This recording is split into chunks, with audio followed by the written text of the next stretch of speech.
Okay, we sure right. Right. Yeah. Okay.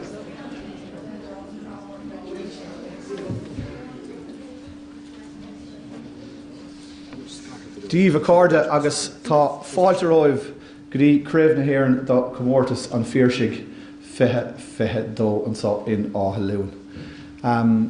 Is beag slú atá going foireann a nacht ach is dó bhfuil annach daine fechant oring YouTube Somála. So gur mágad a Paul agus an méid technolíocht atá ige an sin sa chóinge leis an scéal fad a heola a bhála go dtí sa tuismóirí agus tas na Gaelta agus na Corda agus na daine eile scoil atá a fechant oring.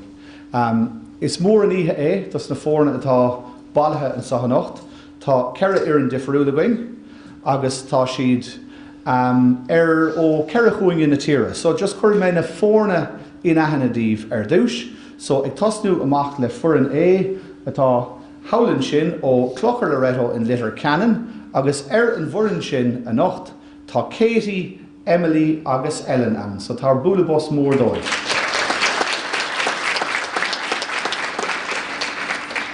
Tá siad sin chun an díospóireachta oscailt I bhábhar an rún. Taobh loan sá Foireann B ó Coláiste Belvedere im lá clia. Tá siad sin I gcuine an rún agus an bhfoireann sin tá James, Leo agus Hugh an.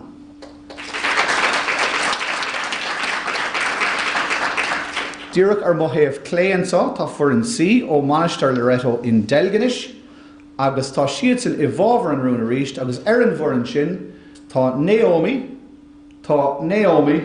agus tá Emma. So tá Búlabos Mór dóibh. Agus an ceathrú éireann ó Cúnta Hibredáin ó Meánscoil na Nársalach a dúirlas éile, tá siad sin I gcuine an rún agus an bhfoireann sin tá Eva, Róisín agus Mairead. Agus bhálam cúpla duine eile a chur in aithne díomh. Iver héin an ícainteoir den ihe nocht atá site taobhfhíor díman só, sin Sianna ní choirín agus beidh Sianna ag leabhartling I gceann tamalín agus is córóir feidhmiúcháin intana í. Agus beidh annachchuid le rá agus beidh óráid das ó Sianna inig an díospóireacht sínseireach. Dhéann si tá annachúlar cén spórt go háirithe líróid láimhe agus tá céim buinte amach in ticólaíoch spórt in Onscoil Minnesota, America. So beidh Sianna ag leabhartling I gceann tamalín. Chomáile sin tá cúigear duine ag bord an sin bun an teamra sin iad na moltóirí atá going don ihe nocht. Áine hensaí, áine ní glynn, féileamach donnacha, fergasach an íle agus sinnéad ní ghuiir. So tá Búlabos Mór dóibh. Tá méid nach mór réig le tasnú inis, iver a héin caig mé an rúna hartíomh, so sé rúnatá ag na fórne sóisireacha seo nocht ná, tá teolachar má ag léachar spórt an éas óg. Just cúpla rial, sé an príomhrial ná go bhfuil 3 nómad cainte ag gach éon duine a hagan go dtí an pódium an sá. So beidh clog a gomsa an sin ag an mórd, so búlaigh me an clog, tuigh na fórne é seo, búlaigh me an clog inig an dara nómad, agus an sin búlaigh me an clog a ríist inig an 3 nómad a bheith caite. So an córa atágam ormh ná bhór chuid pointí fad a bheith déanta goibh nó fórmhórdíomh rih an 3 nómad sin. OK, tá méid réig le tasnú, tá mé chun sibh a ágan inis I láimhe an ícathaoirleach Sianna agus tá Sianna inis chun an céad captéin a gléach go dtí an pódium chun an díospóireachta oscailt. An chéad. One second out, just in the kid, we shall go over that. 1 second out. Well, an chéad chaintear atá an nacht captain na foirne as Clochar Loreto, Katie Nick Gilachul as Leitir Ceanainn a Gundé Dúlangáil.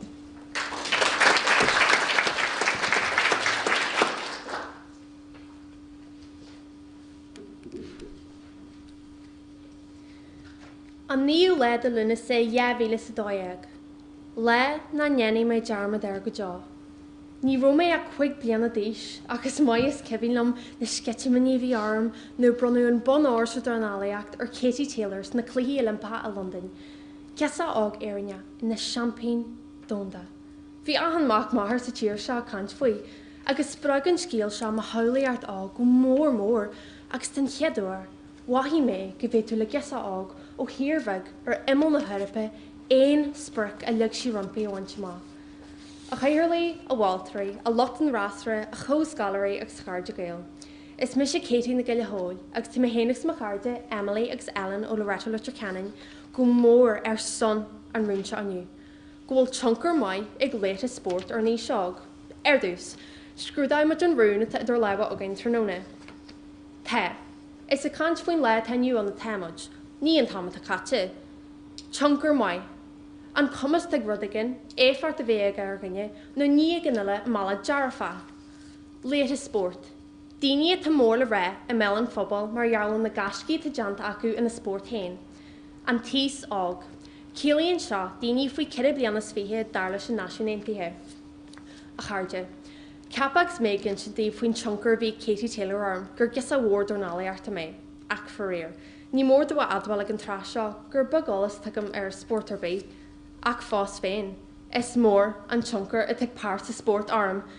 Aontaíonn sport le chéilemuid mar scáil, mar chundaid agus mar náisiún, agus tugtar ardú man main nar eicnmuid éan ag trid go féchhar an ard an dónda. Is dotha go gurn sé brád arin nar tuimiid an dul bun le tíre mór a mid sinna. An bhfuil éon rud níos fearr na cad dathí agus Goliath sa sport. Bei Foireann B agus D I gur ra go daoine santatha éhar a iad Phiarsaigh sport, ach tá neart Phiarsaigh sport ó Ronaldo go Serena a ústan an tardan atá acu chun ja hunkar bheith acu an dóin mór hempláin. Tógan Pelador, Marcus Rashford mar hampla a ústan an tardan atá acu chun airde haint ar wachtanas a másc na haige. Gan doubt, is daoine isam lara ha iad realty sport ar neart cúisina agus stéitú le daoine ága ile mad tríthe agus scoileanna óla muthe.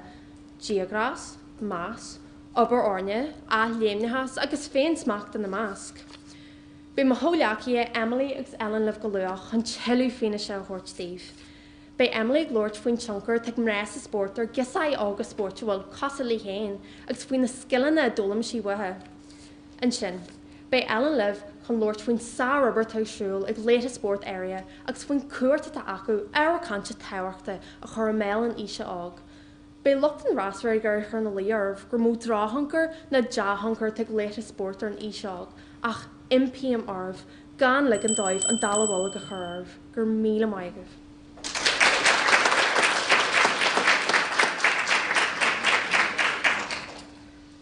Gur míle maithad Katie. Inis bogam was a go Foireann B, captain the foirne James Gagan as Coláiste Belvedere.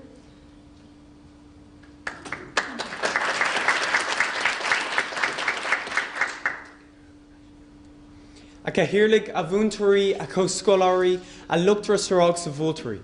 Séanamid go láidir an rún seo, gohfuil chunkar má ag léachar sport ar an íseog. Táiste gúlgus ormsa, san bhí nó chóirtar an rún focail ar ocail.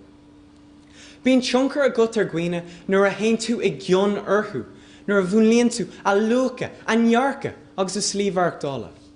Cilíonn chunkar má gur eisiomláir iad a chun daoine óga ar bhóthar a lasa. Cilíonn chunkar má go léiríonn siad súbhálcaí in bholta ina sé léithúil, agus is fiú, agus is tarbhach an rud é, ahris a dhéanamh orthú.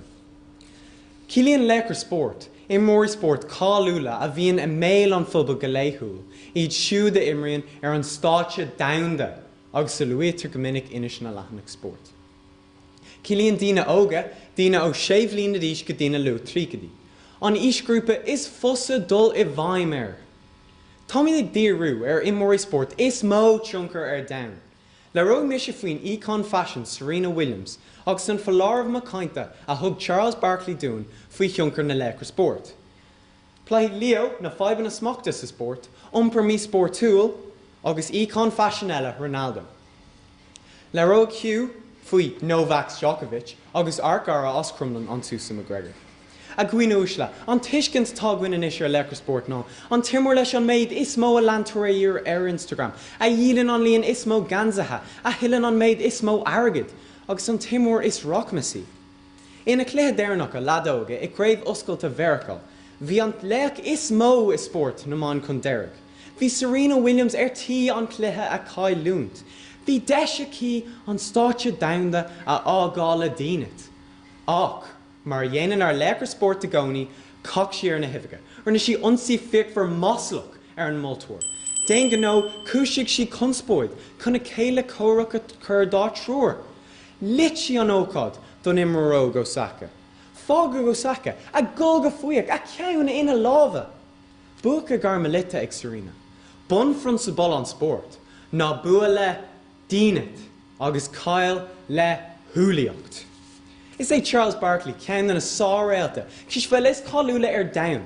Cur ceist in agla, frí ró agus tioncar I mórí sport. Níor cur sé fiacalain, agus níor cur sé rabíine. Dar leis, bhí si thar bar I cáth líróda I gCéadaoin, bhí lúsaige, bhí neartaige, agus I mórí ar lá bhíon. Ach, dar leis, ní raibh dúgus ar béir a bheith marálta, eticúla na helpársanta. Cuireadh sé nach raibh sé na eisiúnar do gcuoine óga. Ach tá breis is 500 milliún lantaríige. Bhí statisticí ar martha thar bar. Ach ní raibh a iompar, thar mula berta.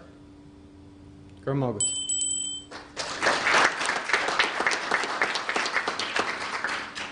Gur míle maithe James, inis bein chéad chaintear an as Foireann C, Mainistir Loreto, Curgi fáilte ribh Naomi Lacey atá I bhábhar an rúd. Bhí spud tholas an down díortha orthu. Cá siad na blianta ag tréanán don nóméid seo. Na milliún do an núna ag fannacht chun takeigh do chóirtómh. Agus seint bán óra orú san air. Ach, dúsáid siad an spud tholas chun teagasc eile a cheile amach. Greibh siad ag tank siar ar wahan na sláinte intina. Cúnis mar himple. San sin a le na milliún eile os na fuisih, agus a gabhhuic is ó crí. Den imrla doga Naomi Osaka agus den ghlaci Simone Biles. Duscail siad doras a bhí faoi glas ro ada. Ní gá cursaí intina a chumad faoi celt níos mó, mar bhí card sa cuairt cúnis. Well, ní ha. Bhí léigre sa cuairt ag daoine galúnacha le dacreachtaí meabharthlánta. Tionchar dar fug gan decht. Ach go hiirlig a bhiltóirí a luchtú masúra agus a gcuoine úsra go léir. Dí Eve, is mis a Naomi Lacey, Captain Mainistir Loreto Deilginis, agus níl aras do leidirin ach gur fear gach seola den rún go bhfuil tionchar má ag Leitir Sport ar an HO. Anis, or discount ar an rún seo, Skipper's name to Lochrock, mar sin tá sé ag play cad atá ag titim amach I láthair na húra. Ar dús a cardja, cé hiad legra. Well, is daoine iad a cheasan amach an slua agus a bhuiin an bór fiabhs amach ina gheart féin. Agus Leitir Sport. Daoine rinne agus a dhéanaan ar bhain rialta. Gas go mór ar forcan na imreatha, ag grotha dornálaíochta, I linta snába, ar Jim couple agus mar sinda. Agus tionchar, cad is brí leis. Well, an cumas atá ann, de le bhaim ar character ar orbert nó ar umpar, rud ag an eile nó daoine ag an eile. Agus na daoine atá gceist ná, an taisóg, well, sin páistí agus déagóirí, agus daoine óga beidir tús go trucha. Ar an amnon, tá an rún árá go bhfuil cumas ag na daoine a cheasan amach sa sport. Lámh thunt a thuirt den na daoine óga chun iad a dhearú ar an gas an ceart. Agus ein tíimiid go hiile is go hamlan leis an rún. Ar ball, le roigh Naomi faoin gumas atá ag Leitir Sport. Casa nua a chur ar cultúr agus nósanna cheann bhanatha. Agus Emma. Mí nóig Emma cé cótábhachtach is atá na Leitir Sport áúil. Anis mé féin. Intin plantúil I gcór plantúil. Agus ní le níos farcin sin a cruthú dúin ná an dornálaí Kelly Harrington. Dúilteach si dul go prapasúnta, agus cúig siar aise gabhart an ospidéal. Chun fánach sa siaachán tímána agus a cos a cumad ar an talamh. Agus de réimar mháthair. Bar lei go bhaíoch mé thugta sóga a Kelly Harrington na dul sios bóthar costa acranach den na Kardashians. Mar go raibh sé I fád níos éasca ma aig a dheisiúd na mintina. Scorálan Leitir Sport dúin gach hiile lá. Ní hamháin I gluthe pella na rugby, ach I gluthe na batha, I gcursaí sláinte intina. Well, ní stopan sé an sin. Beg Naomi duma leanúint le níos mó. Gur míle maithagóibh a gcuoine le.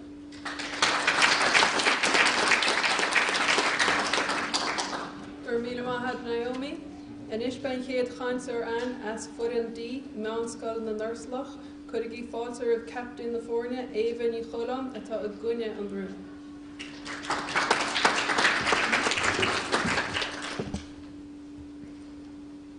A Cathaoirligh a bhultúirí an luachseh stóir agus a chuirde go léir. Is mise Ava, captain manscoil an nurslach agus tá mé féinings ba bhirn roiseans mé glán ag gcuine an rún seo, tá Chomórtas Ma ag léchar spóir ar ní seoig.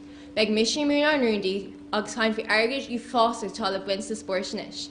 Beg groisiín chain fhí Chomórtas drochioncar tá ag léchar spóir ar ní seoig agus beg mréidir chain fhí ní níhí dúrfriúla a spargaí na ní seoig.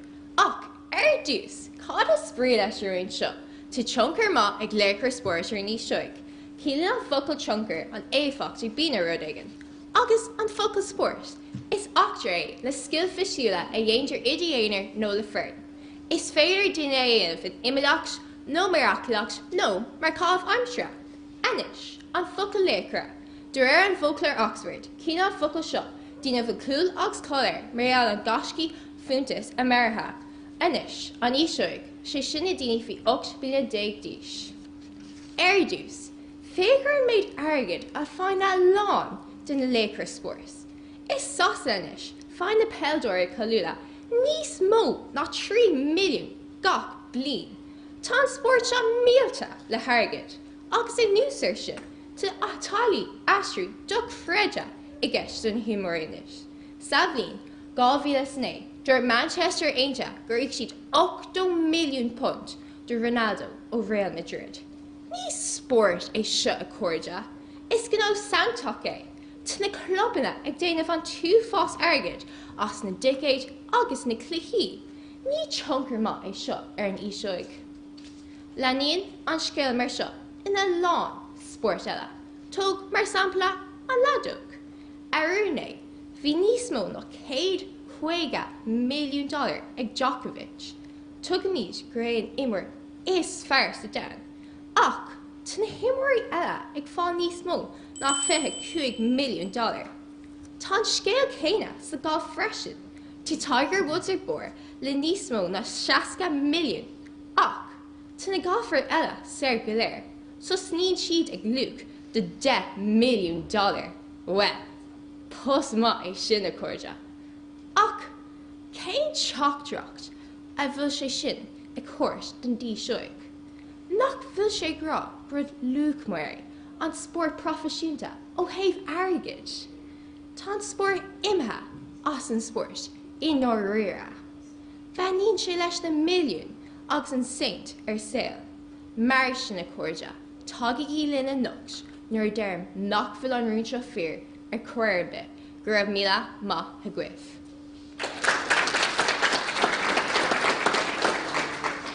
Fuair maith David, anis go muid arás ag Foireann A agus an dára chaintear as Clochar Loreto Emily ní Crosan atá ag bhábhar an rún.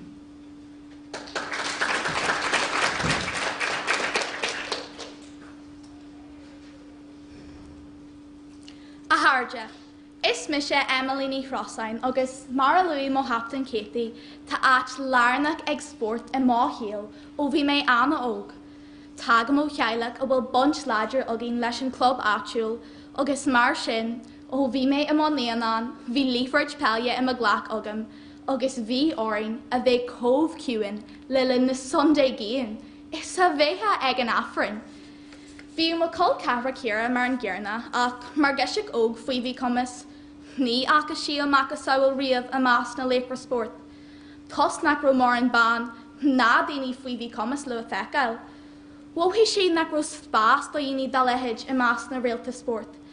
Ach léirí Ellen Kingdí, nar thóir gur gur bhí inscinna ná mí cumas bach ar rach duine in nón an sport.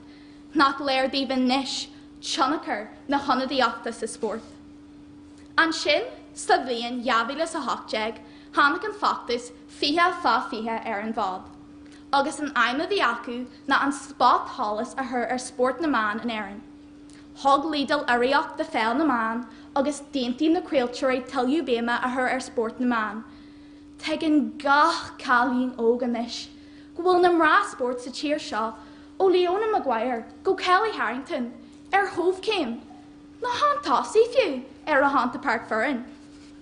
Is é an mana atá ag an fhaachta seo ná.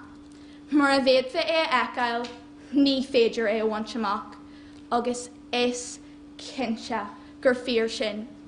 Tá fás óhór ar líon na galíní atá ag bunt trí las darnálaíocht, roiíocht, péil agus golf. Ger James ó Coláiste Belvedere go bhfuil drochioncar ag Leitir Sport ar éas óg mar go míon de humper acu uaireanta cosa le Serena, agus ghlachan le do fonse, ach nach digan sibse a ara úsla ó bhhuir dahí féin an deachionachar atá ag Leitir Sport ar éas óg. Nach godíonn sé libh go bhfuil si bin an brathnú ar na Leitir Mór Sport a rastal ar bhuir scoil féin, lehéid Jack McCaffrey, nach Ciann Healy. Agus misna go ail go bhéad fa sibh féin in an corn na sé náisiún na corn sambeig aire ardú. Loreto tá an tau dearag oring, go bhfuil Leitir Sport ó oran pelia dúnanáil a tá mar chrinalaí agus mar bhuintúirí agin. Tugann siad comhairle agus misnach dún a rithar gluthaí, caithíonn siad Chomórtas más agus féin smach ganin, agus sprág tar muid, nuair a ecin muid ag imirt ar son an chunda iad. Núanann siad dúin conas na buana agus caltena a thógáil. Seo scoileanna a bheith úsáid ag dúin sa síl mór amach roin, agus ní hamháin sa sport. Agus mar sin is cinse go bhfuil sár cheannachar ag Leitir Sport áiring. Gora mai agad.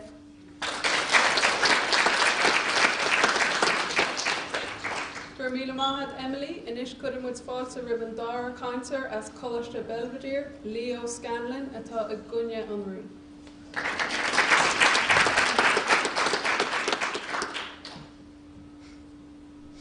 A bhúntóirí a bóltóirí a caiirlig, tá méid go láidir in áig an rún seo.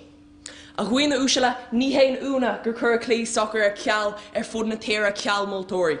Curann na cluichí ar ceall de bhór an méid drochíide a tuga do bhóltóirí soccer ach cad as a dascar an drochíide seo.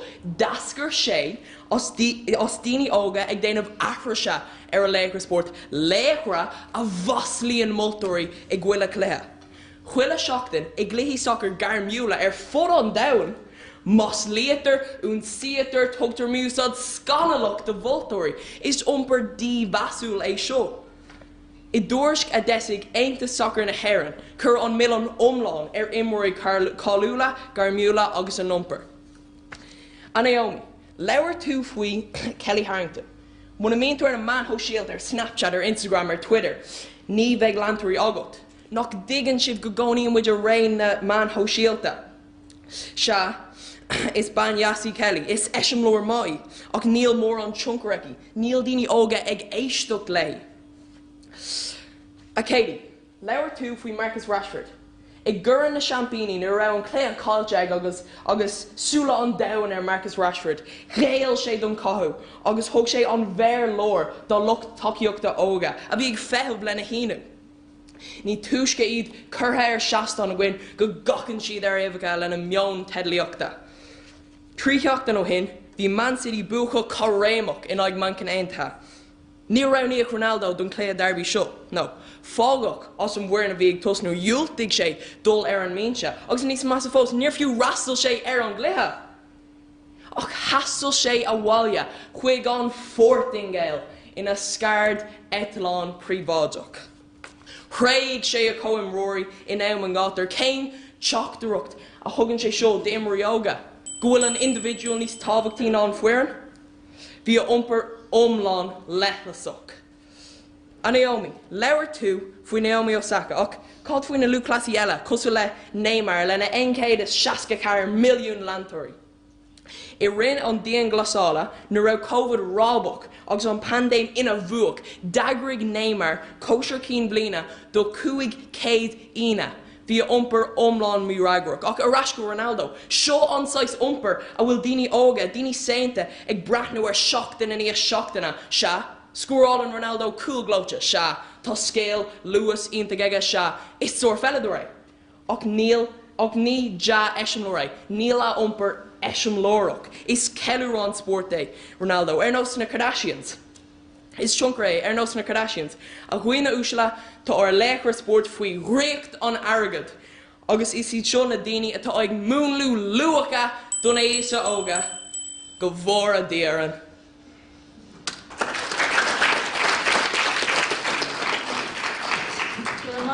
Leo, inis ba an dar Chomórtas An at Mainistir Loreto, could give fáilte rib Naomi McLaughlin atá I bhábhar an rún.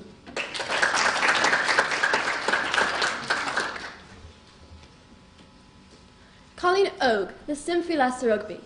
Tain si ag tréinol agus ag immers gach sean sa aon si. I gcónaí ag ira a scoileanna a éagsú. Mar sin, imríonn sí le foireann ina bhfuil Colleen agus bucalaí. Na lea cur rugby, cosúla hana tíreal nó cían hílí.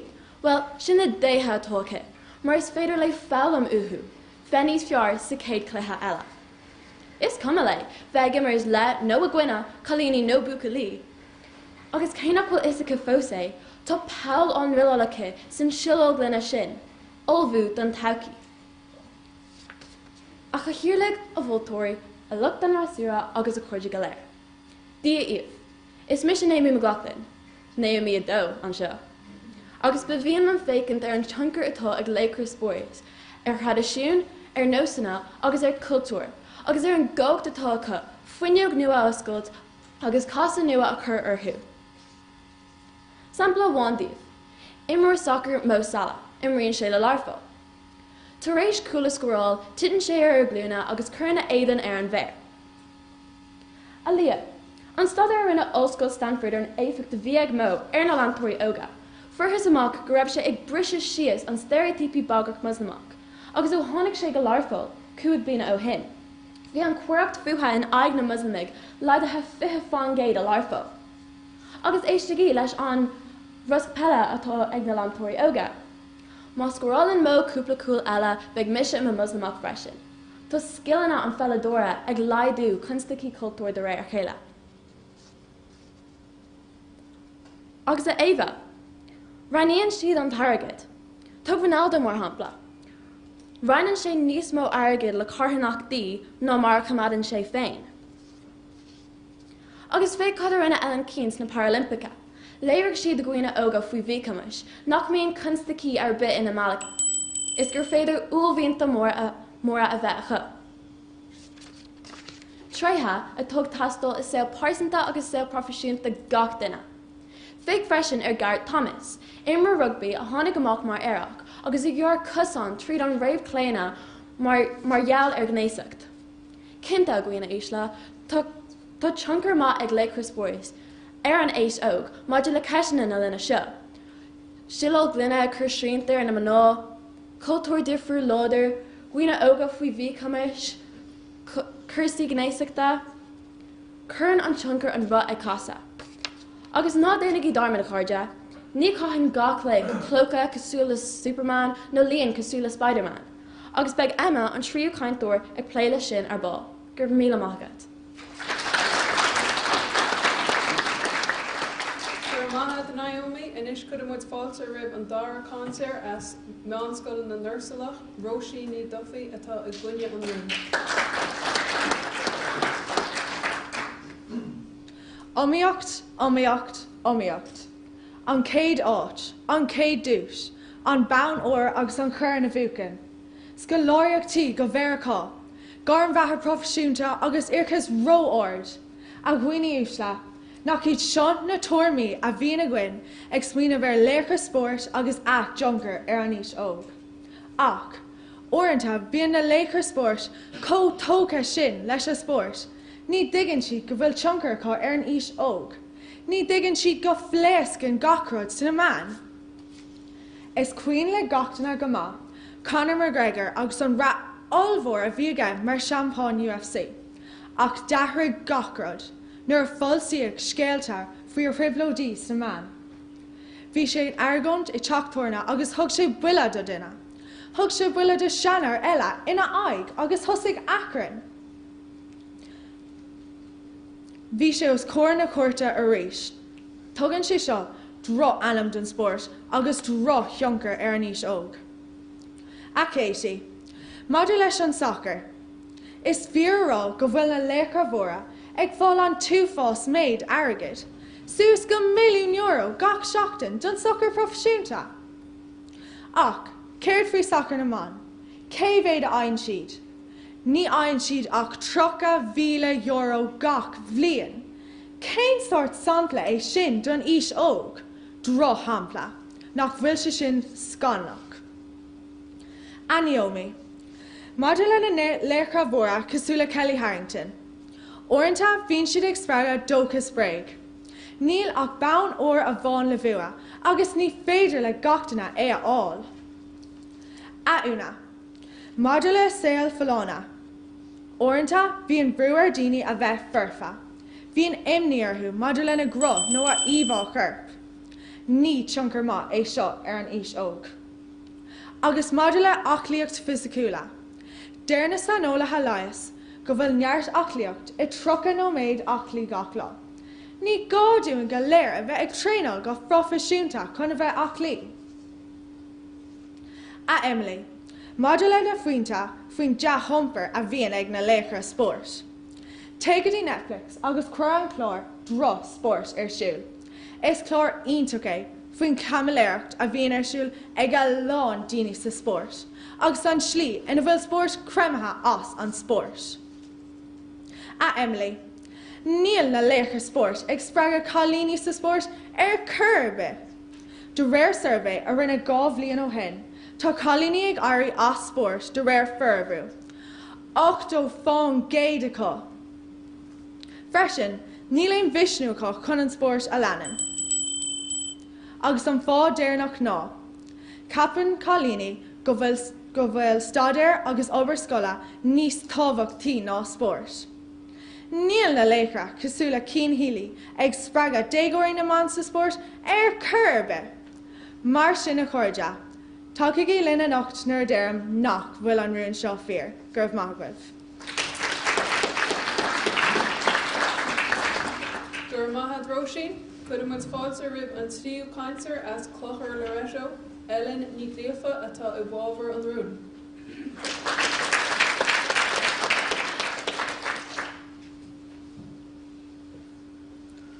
Aharja, Louis Róisín ó Foireann D, Conor McGregor, bíon Ciara dú ar an tréid is scidde agus caifií muid díreú ar an tromlach an seo agus ní ar an miomlach.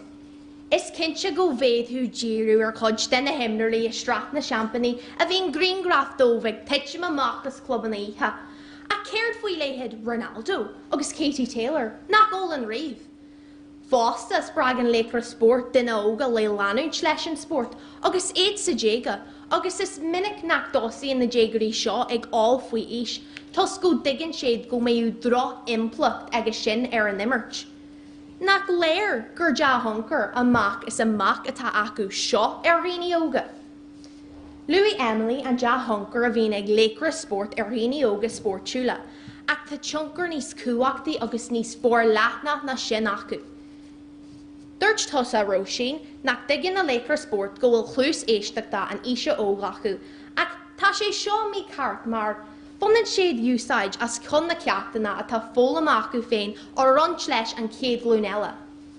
Tóg Oisín mac chunbhil mar hampla, ír imar pella le thar bhacha.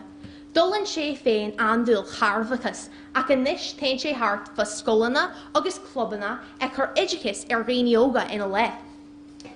Déad muid brethú ar an féaldúir bhlach léach Philly McMahon freisin. Bhí óige Philly cratcha de bhar andúil drogi. Ach dúsid Philly an seasa bhtáige chun an catharnacht halftime tá go bhhanú. Catharnacht a úsáidin an sport chun daoine óga ló cholica a choinneal ar bóthar lása. Louis Ava ó Foireann D go bhfuil níos mó béim ar airgid nó ar chlutha pella féin. Agus is cinnte go bhfuil olgus an malorgan muid ach tháinig muid ar fad an chlús an cuacht agus an tionchar dearfacht a bhí anna ghlacu cáiliúil sa mBaile an nuirí, nuair a gréistrí si daoine óga a bhí ag follint de gasc a mí úsáid gnééis leir teach faoi, tríd a scéal féin a ront leis an dóin. Lírí si a ríis gur eisiom lára tá intí nuair a ddíirí si as páirt a ghlacús na cluichí Olympica de bhar faiban a mBéarla. Not si díos óg an dóin go gaiifar tús áte a thuirt dar sláinte intína nar hain ní eile. Nach aontaach an eisiom láirí. A Harja, Laura Mo Captain Katie, Tween Ja Hunker a Tag Realta Sport Spirit na Tíre. Laura Emily and Shin Tween Kuacht a one and lay Sport Hollis Sport the Man Dogisa Hioga. Agus Sula Gum Gurleary May Dave and Ja Hunker a Vien Laker Sport Achen Cudge Dar Sale. Sula Gum Marshin go will shiv Ein in Chinlin Tween Ruin na Hiha and Ocht, Gur of Mila Maihagiv.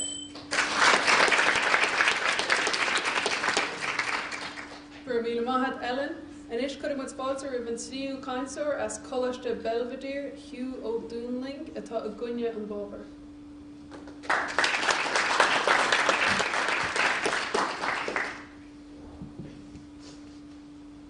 Díomh a bhultóirí a bhúntóirí lucht an rastóir agus lucht éagsúla. Hugh O'Doonling is an dom, agus níú mé féinas mé ar go láidir in áid anrún se fáideach seo. Agus mé ggéanamh taidir an díospóireachta seo, an tíomh a chuig a dionam. No leik na halína choirc masca. Nocht ina lava chuig misca. Ag ihe uachta rocha, agus cuir fin núna, os impra lufa, I'm sure narova. Connor, proper 12, Ishka Vaha, McGregor. Phiarsaigh linna den Ishka Vaha, do chusmer in a shock chamber. Jultig, she an juk. Agus horror le Connor doin maddo. Rina sé unsi brudu baibaha, an virebot. Knock dash on Chomórtas A. In an yon a Ross Canica. A umpur narc, agus an cunspoid fád a chuisíonn sé, hila áit a tain sé tá dahad a chathair milliún landtóirí a Conor McGregor. River Fridge in a chéile Cork, Floyd Mayweather, Fargurm, Dear Conor Dousa do. Dúsóirtein focail boy. Anam díomhasúil a gléic ar na scolábhatha a bhearcha, umpur a bhí omlán chníoch. Tá tionchar olmhór ag McGregor ag muoine óga, go háirithe ar buaclaí óga I dhéantar faoi bhíomh an táisteatha. Mar dúirt Charles Barkley agus a gaptain, tá scileige, ach níl an character nó na móráil nó luacha in bhulta aige. Naomi an dar chaintúir leabhar tú faoi Mainistir Sport. Dúirt tú muna bhecin muid Mainistir Sport, ní félinn a bheith cosúla. Ach tá siad fecha haghain, agus táchail ní fós ag airí Radisson Sport, ag ís níos óga. Tá an level ran Portic ag airí níos ísile. Rinne méid taida agus chunig méid go bhfuil Seasca char fungaids de chalíní ag airí Sport rih an ís séideag. Leiríonn sé seo nach bhfuil mór an tionchar ag Mainistir Sport. Is é Novak Djokovic an téimar le dóga is cáúla ar dem. Agus is mó cionachar ar dem. Ní a bháin gúiltigh sé an vaccín in áid COVID a thógáil. Ach scap sé bulsceart agus bob nuachta faoin dochar a dhéanaan an vaccín. Umpur a bhí omlan mí bhráta agus méataisiú. Tá imirí óga le dóga ar fud an dahan an togta leis mar imir, ach ní féidir an téimar scar an a chartar, agus a droch umpur mí ragroch. Aris, feich muid gwine óga go mór faoin cionachar. Fáir mí ataisiú, fáir mí bhráta agus fáir mí bhchanta ar pandéma sáinte damda. Emily, bhí tú a chaint faoi an CLG, ach an bhachtú an clé a pellghailech idir tíreáin agus baile á clia. Caiicí seo hin, 3 chuirta dearach I chlé a bhain. Tror imar tíreáin chuir don porc, is bás 16 nóid. Spragan siad Foireann I bháisí óga. Ní ja eismór I an CLG do imar óga. Níl umpur imar CLG harmola birte. Léir ar gaptain nach féidir a bheith idir cionachar muna bhíonn tú ar na manthó síalta. Freisin leabhar sé gur icon fashion í Serena Williams, ní icon sporty. Leabhar leo faoin na fibhanna smachta a chuisín imar gCéadaoin do bhultóirí, agus umpur nach Ronaldo. Haspáin mé sé gur fiordroch cionachar é McGregor ar a dhá scóir milliún landtóir, agus ruir pandéma sáin damda féach mar rinne Novaks I dheon ar a landtóir. Chagan ar leiceadh sport na hebhcha a ríis is a ríis eile. Cheann is go láidir an rún seo gur míle mágah.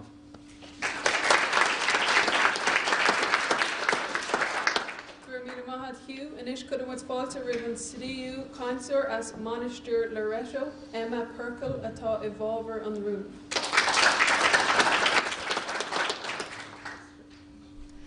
Sally a corda, may féin ag far arthú an I'm sure fór agus floch. Bhí mé go hána sé díos ach riú go sin ag braithne ar chodahíar siúil ar an bór cacha. An dígris agus an dúrthach sin a bhí granta ar aghaidh gach imór. Or bhuireann féin agus fuireann lochtan ar zúir cumá. Craobh lein na scoile bhí an ar siúil caiicí sin. A chahirirlaigh a bhultóirí a lochtan ar zúir agus a chuirde léir.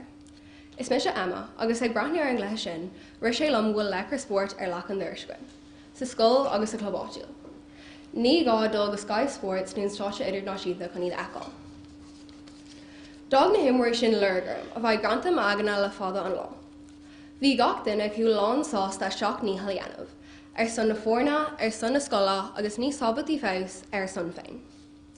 Bhí an lághain agus iad na dáthaithe pásanta acu go gcionnéire. An air na cáil, nach iad has mán ceic ó húsla satá siad, agus an spirit dochrata sin a ascraíonn ó orintanta fada tréála, féin smacht agus obaríon. Thuma is seach an spirit sin agus cinnte, fáinní sélam. Agus thuúine éisle, nuair chunig méid gur aghaidh gach i mór clúdathe le hala, seach is smidú nó donú réige, a gur catas na cearthórda ó nglaí agus báisteach. Nach iad a hamán elephant sin amach gas an teamra. Elephant an íbhás na man so síalta, íb an mBéarlaach a dearan le nachil man taní glór ní dáthúil glór. Lig marrála bhanis, níl áiteach elephant arbe is teamra, agus ástrámach fág hí elephant sin ina gnáthach féin mar is cóir. Agus a James Hugh ag chaint faoi Conor McGregor. Gomasca. Níl mud ag rá ghfuil gach le chu sport fuirfa. Níl duine ar bith fuirfa. Ach nach raníonn tú na cuardas farbait, nach féidir leat an rud chéine dhéanamh le leicr sport. Agus feicir orglabáitiúil, clubcúla, atá ag bra ar ibartha deannacha, trí chéad acu, a thugann sús agad domas air, seachtain a níos seachtainna, chun an seo seo cumad ar nóthir.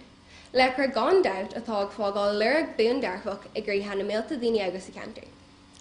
Tuirlíonn sé seo ar fud na tíre sna 2000 clubbanna atá aon, agus nach ar scáil chéile bharmid.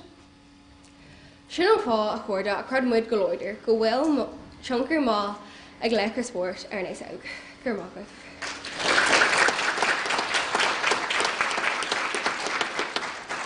Gur maithad Emma inis chud muid fáilte ribh an slíú chaintear as meánscoil na Nursalach, murad ní bhríon atá a gcuine an rún.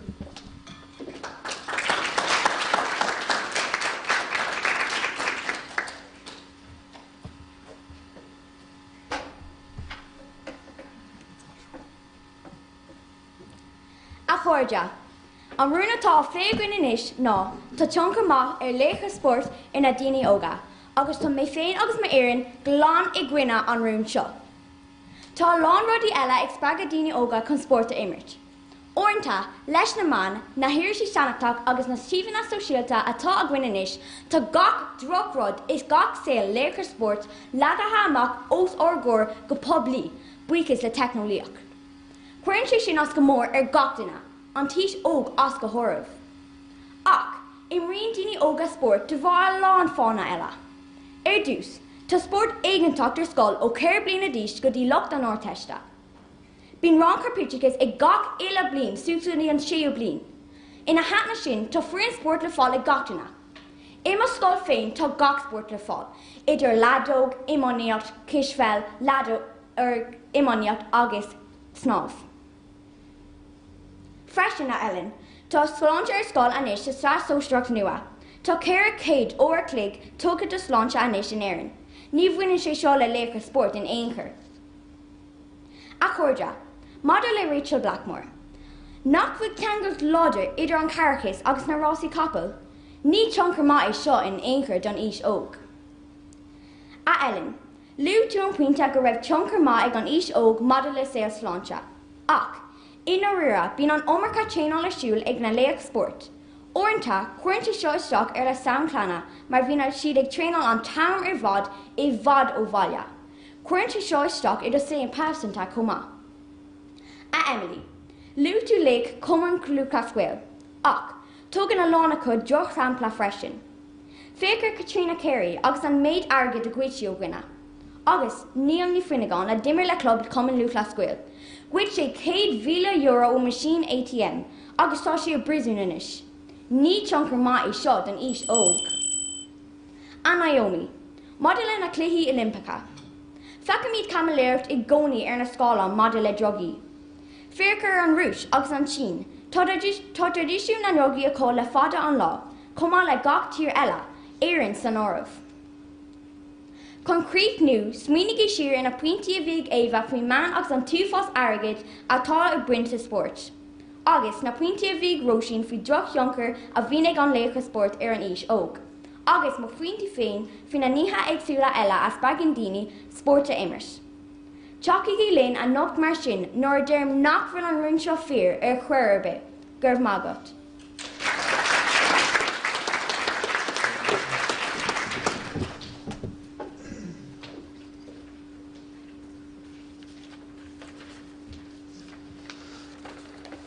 Gurb maithagah ar fad agus sin deire leis an céad díospóireacht, so tá muid chun roinnt ama hairt inis dos na moltóirí dul amach agus cinenne dhéanamh fé thora na díospóireachta. So jo se bhór scial ligint in sin ar feadh cúpla nómad agus búlaigh me an clog nar a hagan na moltóirí rais. Gur magah.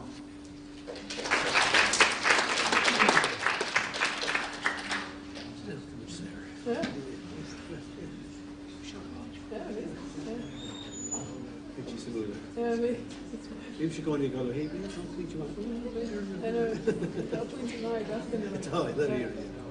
Am I going to claim that? I think it was all here first. Yeah.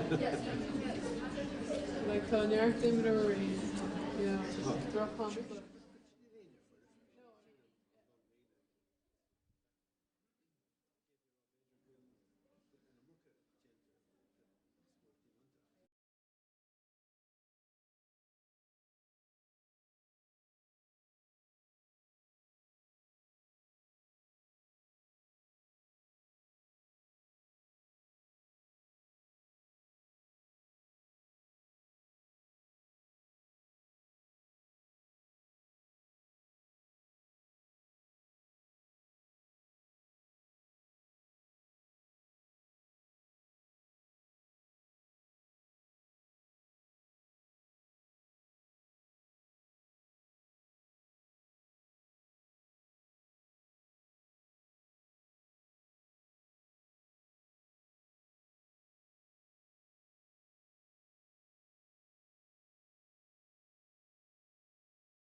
Gohúntaach, ókè cháde, tá míid réig inis chun gléach chur an bhiltóir áine ní glén teach suas an sa bhí an pódium cúin agus beag torad na díospóireachta icé. So, Búlbos mór dá áine ní glén.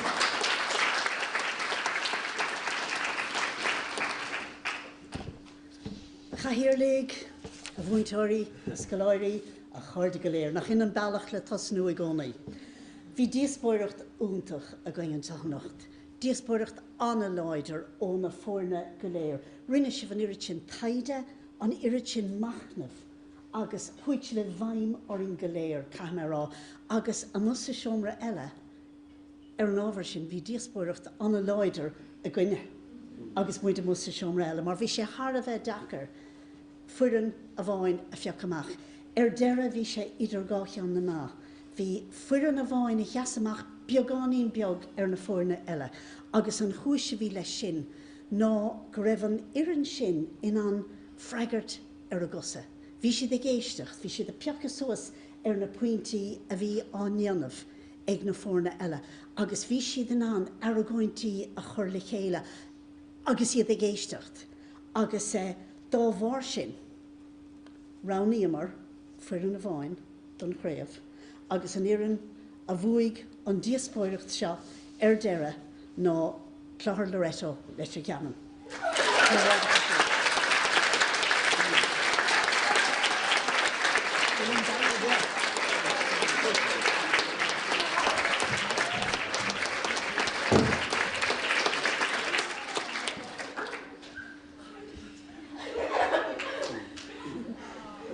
Radisson Mór dá Clochar Loreto Leitir Ceanainn. Fair play.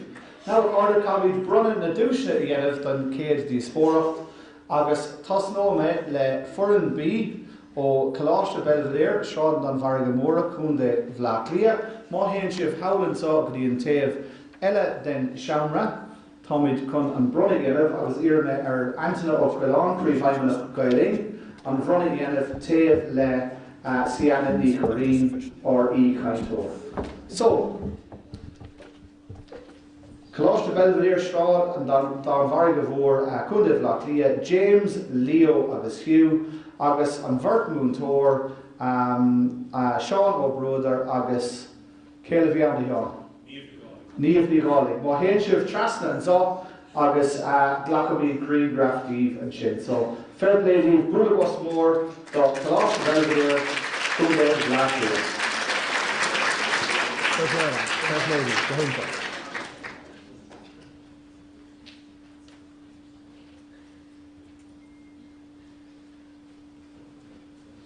So, fáin gacéan ómthóir, fáin siad tastas in fráma, fáin siad bán, agus fáin siad dara bháin one for all €65. So, fair play dóibh fad.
Okay, order, Leitir Ceanainn Mainistir Loreto Deilginis I go de bhláclia, Naomi Lacey, Naomi McLaughlin agus Emma Perkel agus an múntóir Liz Murdoch. So má héann sibh trasna siú agus dúirtí fórta dúisna.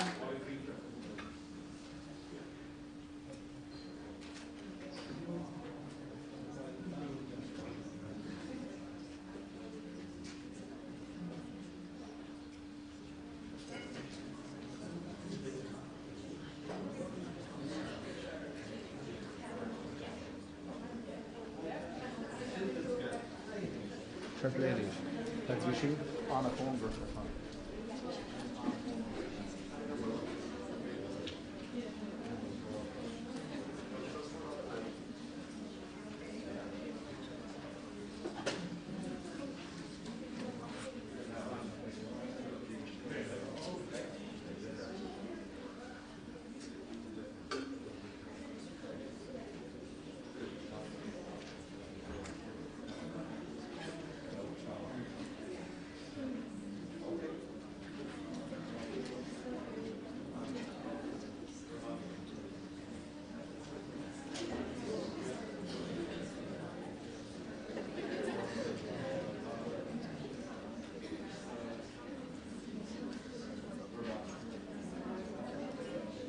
Sin gohúntaach agus inis an tríú a chréachnig sa dara áit, Manscoil na Nurslach, Dorlas Éile, Cúnda Eberdáin, Évan ní Chhuileáin, Róisín ní Gofig agus Moréad ní Bhríon agus an múntóir atá áine de bara, so bula bud bordóir.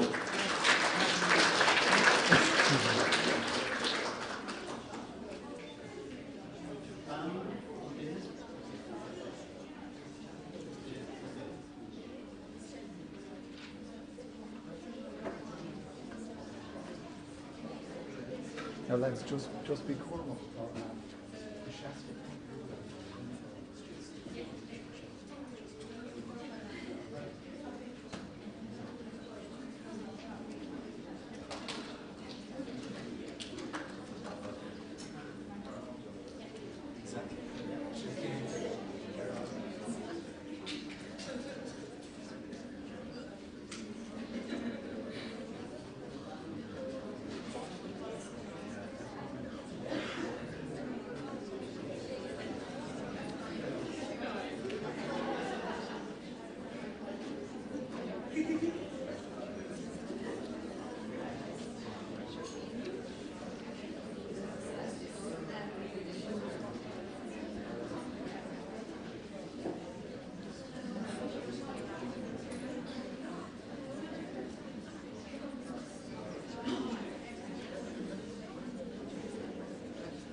Agus inis Clochar Díospóireachta an Phiarsaigh Fiche sna Sóilseart, Clochar Loreto Leitir Ceanainn, Cúnda Dúnagáil, Katie, Emily agus Ellen. Agus in Rúmóra Amanda ní Gofig. So máthún sé seasta an siúd. Tá Foireann le bhailiú, permission contract to go down second. Tá Garabán One for All €200 an duine ann, tá tastas agus tá bam.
Okay,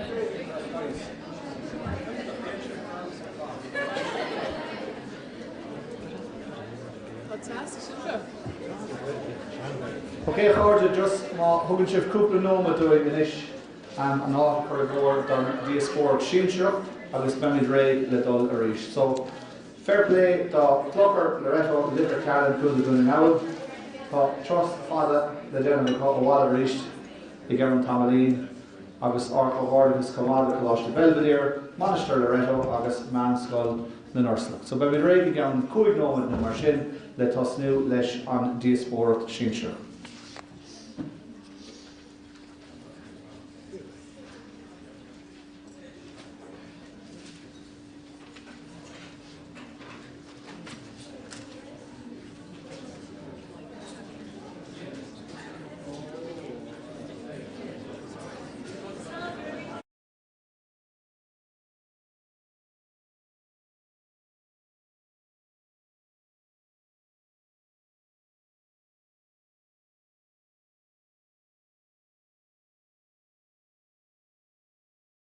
Féidir leis na foirne Síonseach inis na háitne a thógann tús an seo.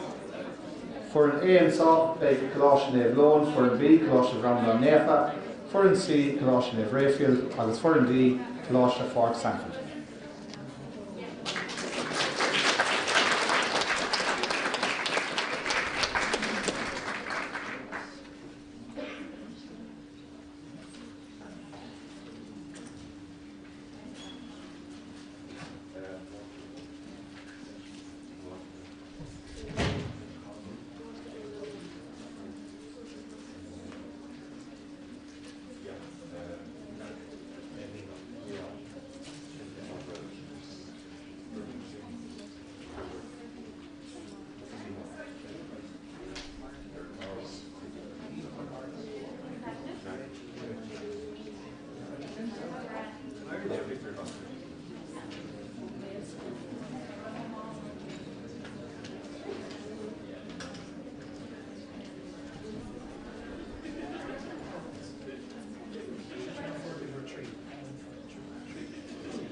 Moet er zo zo? Better go vote my list.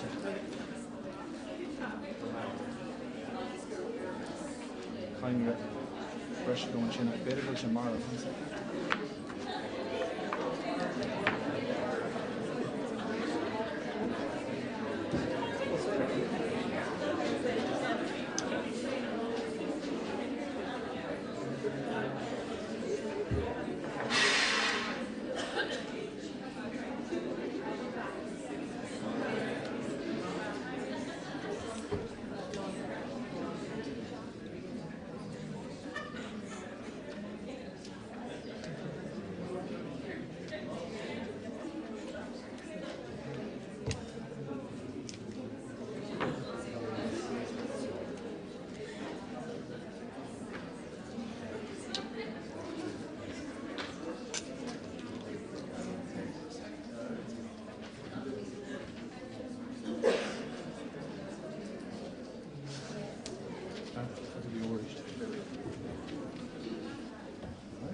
Okay, Corda, tá fáilte roimh go dtí an dara díospóireachta an seannacht seo Craobh na do Chomórtas Díospóireachta an Phiarsaigh an Chomórtas Sínseo. Ainge nach raibh an sá rive, tá fáilte roimh is teach. Díreach taobh hir díom an sá tá ar íchaintóir sin ceann ní choirín a bheith I caint libh I gan cúpla nómad, agus ar mo héobh eile an sá tá príomhhaimimeach Gaelín Antaine ó Choileáin a bheith atá cúpla focail óig comá ag dearan na díospóireachta seo. Now, sé an rúna tá áflé ag na foirne seo ag réamh na hhéir na nacht ná tá cór na gcóirsan fós lárnach inar socaí. Tá ceithre ar na ann, dhá iarn atá I bhábhar agus gá iarn atá I gcuine an rún. Ar bunan teamran sin tá 5 moltóir agus siad de moltóirí tá bhain an díospóireachta nacht ná áinge hensaí, áinge ní glynn, féileach Donnacha, Fergus ó Caníle agus Sinead ní Ghuir. Now, na foirne atá thuasan seo ag a bhar an seomra, agus seo híad na daine is táchtaí don ihe a nacht. Tás nóméid le Foireann A atá díreach ar an taobh gCéadaoin an sá, seo Coláiste Belvedere I gCéadaoin, agus ar an bhar an sin tá tíre, níomh agus Rachel, so búdamos mór dó.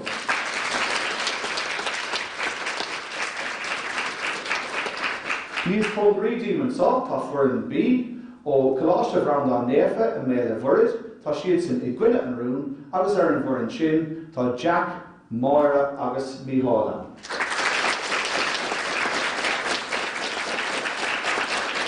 Ag bógar aigidí an taobh eile den teamran seo, Foireann C tá díreach ar mo héobh clé an sá, seo Coláiste Belvedere ó Baile Loreto chun na Gaillimhe, ar an bhar an sin tá siad sin I bhábhar agus ar an bhfoireann tá Gráinne, Márta agus Rachel.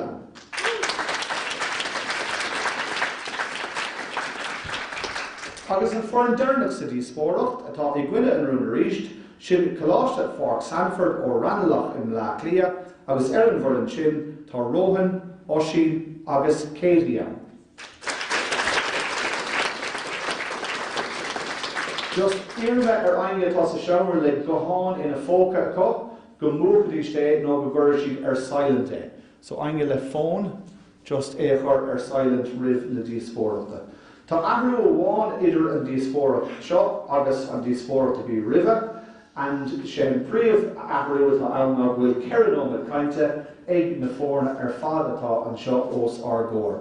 Búlaigh mise an clog inig 3 nómad, agus an sin búlaigh me aríiste tar éis an 4 nómad a bheith thart. So tá an córa céanna go ormh is go raibh gom don cé díospóireacht, bí críochna nó just den iireacht a bheith críochna fé ann go búlaigh an clog don 4 nómad. Ok, táid réig le tasnú aríist, táid an sibh ágad aríist in lábha ar iarchaíirlach atá taobh hir díom an sin ceann ní choirín agus chuirsí na foirne agus na caintóirí in aithnatí. So ámór de gachhainge tá súlainn go bheith ard díospóireachta agus ceann iot an cé duine a gléach leis. Ar dús cuid muid fáilte leis an chéad chaintear as Coláiste Belvedere, Captain na Foirne, tíre atá I bhábhar an rún.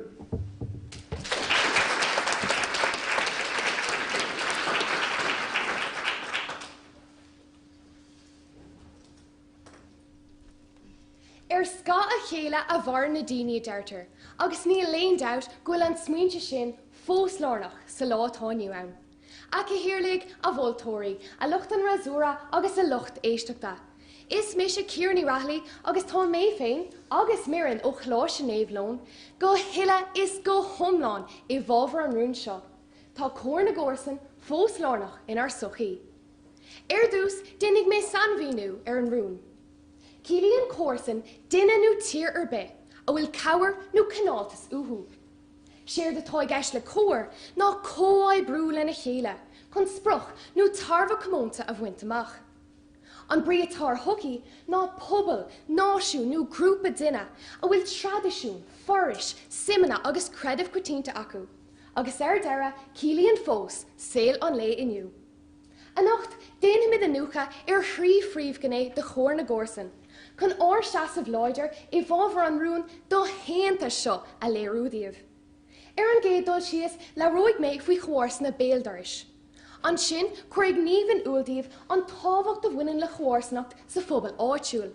Agus an sin déananig Rachel Play ar thiortha in aice láimhe, agus cadrih idirnáisiúnta. Tá cáil idirnáisiúnta ar éireann mar dheannar winters na níní, tuis go bhfuil aithne ar chuile gcuine ar a chéile. Fiú ag brathnú ar an slua áling atá balla an seo nacht. Is féidir lom cúpla daoine eáil a bhfuil sim aithne artha. Agus gan áras tá daoine an seo a bhfuil aithne có ar mu cheann máthair máire, nó mantín Deirdre Béidir. Nach bhfuil an táing a chuirde, go mí mid tiltanach lámh cúnta a chuirt dá chéile in am an gátar. Gacham is sucrid mar hampla. Tá clúna ceire hiirde ar thucrdaí éireannacha. Mar tagan an pobal ile amach chun cóbrón na léin a dhéanamh lóisiúd a bhfuil duine muintre ló cailte. Ní hamháin sin ach is minic a bhearn siad bia nó córta affran ló. Fiú le linn na pandéma COVID-19 nóair ná ceadaíoch go ná thucrdaí. Chunnig is drama na mór de chomórsana ar gá héamh na sráide chun ómós a thuirt an duine agus é ag dul ar chlí na Foireann A. Chomáile sin, tuair scíoch an alt san Irish Independent gur éag níos mó ná 150,000 teaghlach ar thucrid le linn na pandéma. Tá nóin nach raibh daoine am a bheith I láthair ag sucrdaí, hasla gothú a nómós a thuirt. Mar in lei sin, cheasmuintear na hÉireann an fód chun cuidiú le daoine sagunta le linn na pandéma. Dar le rialtas na hÉireann, dragar timpeall 70,000 daoine angorm do dionach a pobal le linn na pandéma. Rinne na daoine siúd réimse lechan dobre tábhachtacha, san áibh sioppadóireachta dhéanamh donna gcomharsana, a nidir sa bhailiú dóibh, agus béilte te a chur ar fáil dóibh. Chuir na cúnamh seo na daoine ar a suamhnas, agus níor bhuaigh siad imimethe dá bhór. Ní léon doubt gur aithnítar cara I grútan, a gcuoine úsla aithnítar cóirsan I grútan. I 2019 tháinig DIY SOS go hÉireann chun athmhaasú a dhéanamh ar tithe cheáilig dúntacha, rud a deasaigh a saoil. I gás láir Sheridan mar hampla, altra as Conte Port Larga, cé raibh díagnáisiúla hailte I 2021. Thug níos mó ná 100 daoine dioncha ón phobal áitiúil, agus 100 comhachtaí, a nán agus a nachfaní chun a teach a dheasú. Feictar an takeíocht teo freisin don na rudaí beaga sa saoil. Bhein caiilte gan mo chomórsana a bheith ann chun mo feicáis de búthú a bhailiú nó nach bhfuilm sa bhaile. Nó iad a bheith ann chun ara a thuirta mo wadrií agus mé ar léitheanta sira. Is cuilam le linn stirmophilia nóair dimig an lectricus. Thug ar go bhharsanna ceadáin a dhéanadóra úsáid chun bí a chóch goráil. Tuigim gur néthe beaga iad na rudaí seo ach is mór an faoi sa bhéadom ghfuil chomórsana an taobh agam. Foréir tá an tamig bre orm agus caiig mé críocha chuirla a chuid cainte. Cibé lá sucr de é nó mátá brin banne ag tastáil uait, tá cór na gcomharsan lárnach inar suchaí. Gurb míle mágóibh go léir.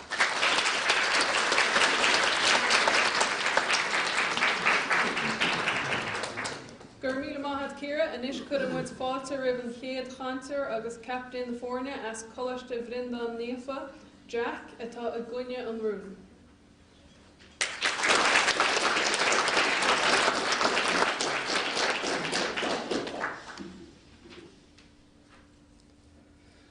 A chathairlí, a bhultóirí, a lucht an rasúra agus a chuirde go léir. Tá míid bailíthe an seo ag an ócáid mhór speisialta seo, chun plé a dhéanamh ar an rún, Gwil cór na górsan fós lárna in orthacha. Is mór an ar dún a bheith glacu pórte son Coláiste Brendan Nefa, dhon chéad uair riomh í star na scoile. Ní léon áras ach go bhfuil féin agus marn, go hiile agus go thomláin í gcuine an rún seo. A lehead de rámís nar thula mar riomh. I dos sa bara ní mór dom san bhíú a dhéanamh ar an rún atá idir lábha. Well, an gédal síos na focail cór na górsan. Is an cór na górsan ná cóebrú idir gcuine. Pobl is poblacht. Gombeocht daoine ag gobar as lábha a céile. Ag taú lena céile is ag treisiú. In am an gatar his na léhananta maithe. Anis is an lárna ná rud a bheith í grí lár. Chun tosaí is fear hábhachta. Cílíonn na focail ártacha nó muidna ár nghoine. Pobl is ár gólúdar. In áíra sé sin muintir na héireann in éireann. Anis an focail fós. Is an inis sin is a rá go rud é a bhíúán san am a fácaite agus atá an go fól. Ar a banigí díomh na spéiclí rósdáte agus blaisigí an cafe. Bóhaid lom tús a chur le hargún sí mé féin agus marn. Ní léon áras ach go gurfaí mára leis an argúns agus í ag déanamh plé ar an mrú a chuirta ar ghuine agus ní léon áras ach go gurfaí míthal, créach láidir le nárdúir mí súntasacha agus ag déanamh achumra ar buinte. Anis a chuirde gael, sígí siar agus ligigí bhuirscí, agus a súlagam, go man fi sibh sult is taitnamh as gud cainte. Ní fiúdíh iirecht dhéanamh dul in gunne, ag déanamh tráchta ina léhananta atá caite leis an mehel sa fork, ag ban an éir, nó fiú na léhananta spríúil sa forta ag sábháil na móna. A lehead de léhananta ní eicímuid cuithe. Is mór idir inné is inú, agus ná déananig í dearmad an lucht an razúra, is ag plé a lá atá aniuán, faoi láthair, agus níor na cínta cio atá an rún seo boníthe. Tá tromnad na ghaoine in árthachaí gafa lo féin, lena núlgas agus lena go deibra.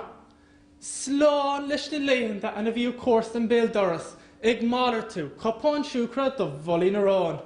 Ní láma chuig bheith cóchrach dó féin, gan fiú trácht dhéanamh ar bholí na rán dhéanamh dó Górsanna Belvedere. Ní hamháin sin, ach dar leis an Farmer's Journal, níl aithne ag 7 fan gcuid de ghaoinre na héireann ar na daoine atá na gcónaí in acheló. Is beag ach na súl fiú atá acu orthú.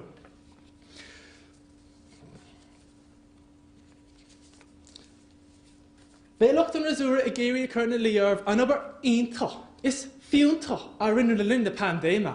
Ach, ná ligdómh dalmar a chur a cóide. Ní anan lámh cúnta, do gá bhlín is tréis a saoil. Ní bhíonn in éon rud a seall. Tá gach duine filtte ráis a gobar. Dónach is stála ar na báithre, agus iad ag déanamh iireachta brethir an na rubal. Well, mar a dearmahan máthirí gcónaí, ní féidir leis an lobadán an ngá chrá a rastáil. Gur míle machangh as ach déisteachta lom.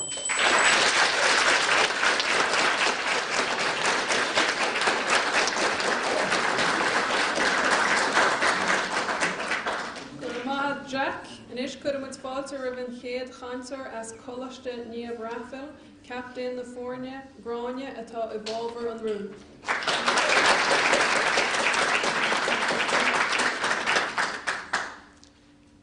Grád a Thuairsáin marthú féin. De réir an sean seagas Christy bhí ceist fór. Cé héad a Thuairsáin? Freigra? Is cuairsan dom, gach ile duine. Fiú iad siad nach bhfuil ar an creideamh lom. A thairlig a bhultóirigh, is mis a gráinní thuí, agus tá áthas ar mar bháilih go bhfuilm, agus mar airn, Moirní Conra agus Rachel níháile anseo a nocht chun leart ar son an rún seo. Tá cóir na gcórsan fós lórnach in our socaí. Baina Foireann hála gur í a gcuid tuairimí a cuir na líormh, ach mollamdíobh, gan clús a thuairt dómh. Ba muire ag cainsin faoi mar a thó eagraí ar náisiún le chéile chun deir a chuir le COVID. Jane láthas agus mar a tháinig náisiún ile na crunne le chéile chun deir a chuir le deachtarach. Insúi Rachel Díomh faoin tréimh teachtá agus a nasc a cruthaíoch idir gá chóirsa náisiúnta. Pléifí sí reisin an ról rigtanach a haspáin cóir na gcóirsin don Ucrán. Leróidh sí ar na carthaíochtaí a chairn le chóirsan idirnáisiúnta. Leróidh mé féin ar an ról éigentach atá ag an gcumann luachlas Gael, agus mar a tháinig pobal le chéile in am an gatair chun cóir agus cabhair a haspáint do chóirsan in Airsochaí. A chóirde, féici míid a rí sé an rún seo. Tá cóir na gcóirsin fós lornach in Airsochaí. Cóir. Sin gníomh. nó an phrósas daimhir le chéile go dlú. Ag obair le chéile ar bhaith le daoine eile. Cuirsin. I gcuaitna sin an duine nachalaat, ach braní le do thaobh, do maith chun leabhar faoi moya ar feadh ar an nóméid, rith sibh amach an doras. Chun an Foireann A rá is grúpa daoine a bharn agus a bhíonn sa sucaí céine linn. An dain céine. Fós. Sin rud éigean a bhí ann ó hús, agus atá an suas go dtí an léoniu. Sucaí. Is listed ar hairbh sucaí an léoniu. Sucaí Harry Potter, sucaí na díospóireachta, ach dar le Google, grúpa daoine a bhfuil na spéisna nó an tradiisiún céine acu. A chóirde. Ní féidir a héine ach go bhfuil cóir na gcóirsin beo agus níos láidir mar a bhí sé riamh. Tóg mar hampla do chlub áitiúil Cumann Luachlas Gael. Tá ról ríthbhachtach spirit pobal sa Cumann Luachlas Gael. A chin sin go leanann sé ar aigéig féadnú. Is orbú Jonach iad na tréálathe ar fád a thréálan ar nóige onas go leanann an tradiisiún ar aig. Mar dearann mo thréálaí féin, tá áit do chuile duine sa Cumann Luachlas Gael. Well, nílam cinnte faoin na liisiní beaga nó cosúla na léad a dheofá ar ranalach nó i mbaile áthaclaí a heas, buí galanta agus ar nóí tá béle bhird fós ag fánach le sam, ach sin scéal eile. I fithe ré COVID-19, banna gceist as chuile duine. Mar sin féin, da chuirtaigh clubanna chun ranganna aclaíochta a riara, carolinn ar pobal níos sinna agus chun spirit an phobal a chuinál dóchasach. Ní féidir le haon duine anseo ará nach bhfuil cóir na gcóirsin lornach sa Cumann Luachlas Gael. Ar freastal aon duine anseo ar thocráid áitiúil, tám cinnte go rastal. Tá cóir na gcóirsin cinnte lornach I bhainmí socráide. Déanann cuairsan cinnte nach maith ochras ar thuisí atá ag folinch, agus bíonn lína seasta cuairteirí ag éirí an pína bhéadú. Tá fearne sa seanachil ní nearcha chuir le chéile. Ní féidir leat rá nach lonran an spirit na gcóirsanna, tríd, fiú agus daoine ag déile le cáitnas trágóideach duine gábhar leat. A chóirde, mar déan fá chóirsan má arbe. Éis le moya Rachel agus lom féin, agus tám cinnte go néontóí sibhlinn ribh dear na híthe. Tá cóir na gcóirsin fós lornach in Airsochaí.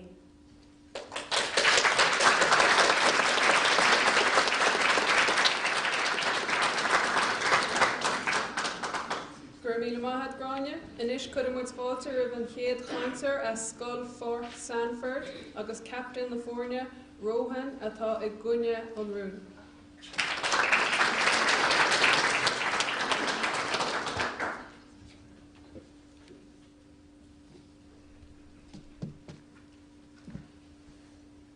A chuoine úsal agus a chuirde géal is mise Rohan Tuari. An chéad caintear de agus an captain ar an Scoil Fort Sanford an seo nacht. Agus tá méos bhuair chuair chun seasamh fiachfar a dhéanamh in aig an ruúin seo, go bhfuil chóir na gcóirsan fós lornach in Airsochaí. Anis a chuirde, is aber dul ar agus casta é an rún seo. Ach tá mo chuirm, trí element oirithe de ar a bhfuil le hiile sa léireach de D. Chiniad an animacal cór, an terma in Airsochaí, agus an element na gcóirsan. I gás an tórna ceann díobh seo, tá mé ag ghlacha leis go bhfuil míad go léir ag caint faoin rud céine. Sé sin, pobal na haireann go cínte ach freisin chuhanúil an domhan mhór. Mother leis an tríú ceann, de réir folklór beag a chónal, is an in córsanna agus na daine warran in Átha Luain. Nú na náisiún lena bhfuil bant éigent a cuin lo.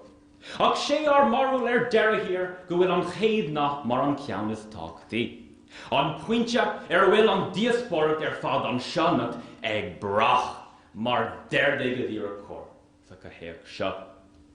Der an folklór a dhéanamh go seasan cór, de choibrú der chiní agus grúpi nó de fortíocht bhean chochram. Agus mar sin an cheiste chun an rún seo ar an ná, an bhfuil an cófortíocht idir nethe déine agus acmí ar an Ilan seo, agus idir maintar na tíre agus cníocha eile na cronóga, cóláidir agus mar a bhí sí trá.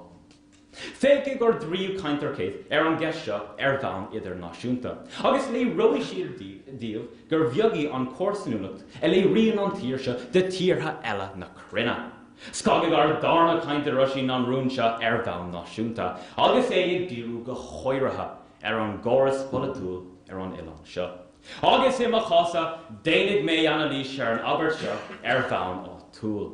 Agus an aspa córatá le hathint in ar geantar agus na dúchaí má gord.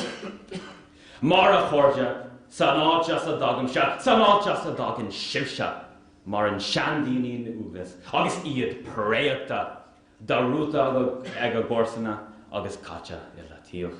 Der age action in Ireland, ní leabhraíonn chuirt dathúin géad de fensinéirí na tíre le haon nach daine bhean le thuúil. Sa náid as a dagam se, sa náid as a dagan sibse, ta an páistí na gula le chopras fós artha. Der chaman éhann sin le fól, beidir an 10 cuid de leanaí na hÉireann fad. Deran an a gréag silling go bhfuil sé daon artha dul an le leis an bhaib seo. Ní bhhain mar nach bhfuil an bíacha, ach de bhór aspa séir álatha, chun an cobh bhfuil na sealah a chála amach.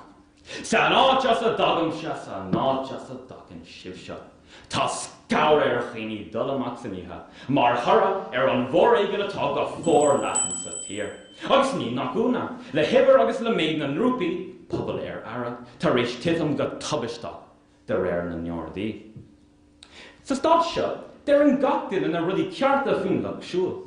Go dtí go bhógraíonn an bordas, go bhfuil sé chur láithreán stád i lár na chórsanachta, agus an sin, tasníonn na chórsanna, mar tharla le garmach agus a bort Lorga trá ag agóidíocht in chuine. Sa stad seo, tá gachtain i bhabhar na níorthirí tarmin. Go dtí go magan líon mór díobh isteach in ar geantar. Go dtí go bhfuil siad ag lorg masca thógad mar hampla. Agus an sin, churann na chórsanna tus le leir se shráide, mar hit amach a gcéal chuine, nó dontar amach loistí na defach, mar a tharla ag ndéantar. Agus cad ar búmí petrol le tuig aon folatóir mar an Kenny teachta dála mar hampla a cheasan ar a son. A luchtar rasúra ná bíagaí ag tráchlam faoi cór na gcórsam nó mehel. Is a ballart, is a fritis atá gin in aireann na nuamh. Tír gan cór, gan crí, gan córsa núlacht de aon tais. Gur amach agus íhe bhá.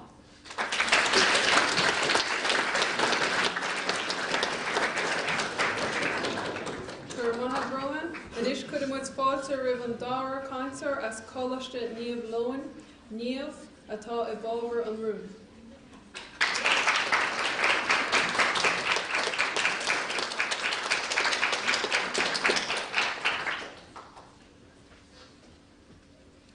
Inniu, an lá is tábhachtaí sa bhliain.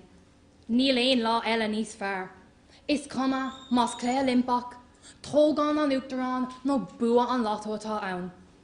Inniu, an cléthe is mó. Cléthe rain ní os ceann 8 míle díos agus mo chórsan ar an éireann eile. Ní ramar ag roint Haribós ar scoil le linn na seachtainna faoiú, ach le mungair ar a aig chahann sé milse an thugam, agus ar na míocht thart I braban na súil. Ach a hirirlaigh a bhfuiltóirí a luachtar na zóra is misisiníomh, agus a nocht tá spáinfeigh mé conas atá chóir na gcórsan fóslárnach in ar suci. An cuma an lúclás scéal nó CLG, an agriocht is mó maidir le Gina Jonachas san Eorp. De réir CLG.ie Tá thart ceithre céad clubna fud an domhan. Ó Vasco go dtí an Spáin, an Ionlan go dtí Gibraltar.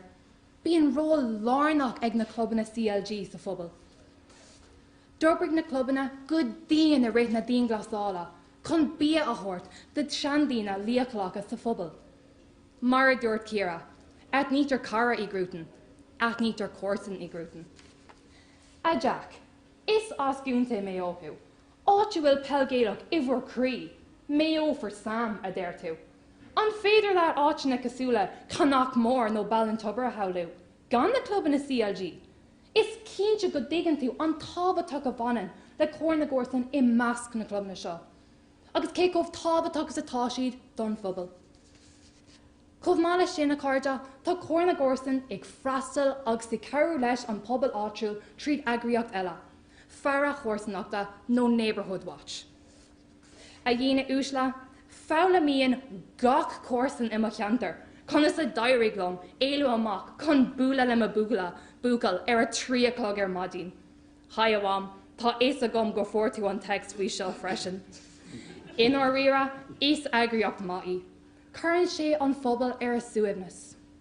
Má ag an éon dhéana sa phobal, rud aisteach, tholann siad text amach do gach córsan, agus chuirtar I ngrúpa Facebook iad.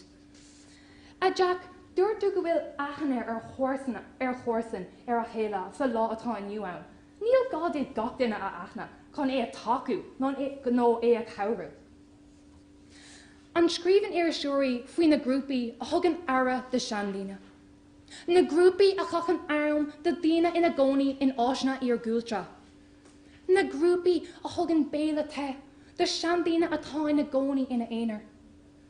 Déanann na córsanna é seo ar fad. Thug Bailí ar ruchaí mar hampla. Gan cór na górsa ní bheidh Bailí an ruchaí fós an seo. Cabhraíonn siad le 2,000 tíre ar fud na tíre gach lá. Curann siad surbhísí riachtanach aáil don phobal.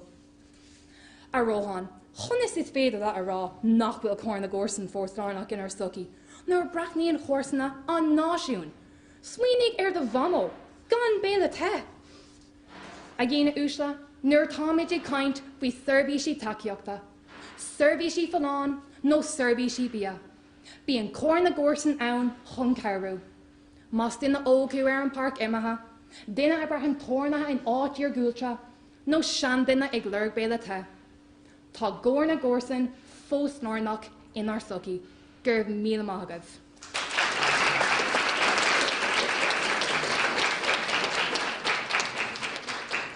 Gur míle maithad níomh, inis cuireadh muid fáilte roimh an dara caintear as Coláiste Belvedere Márta atá I gcuine an rún.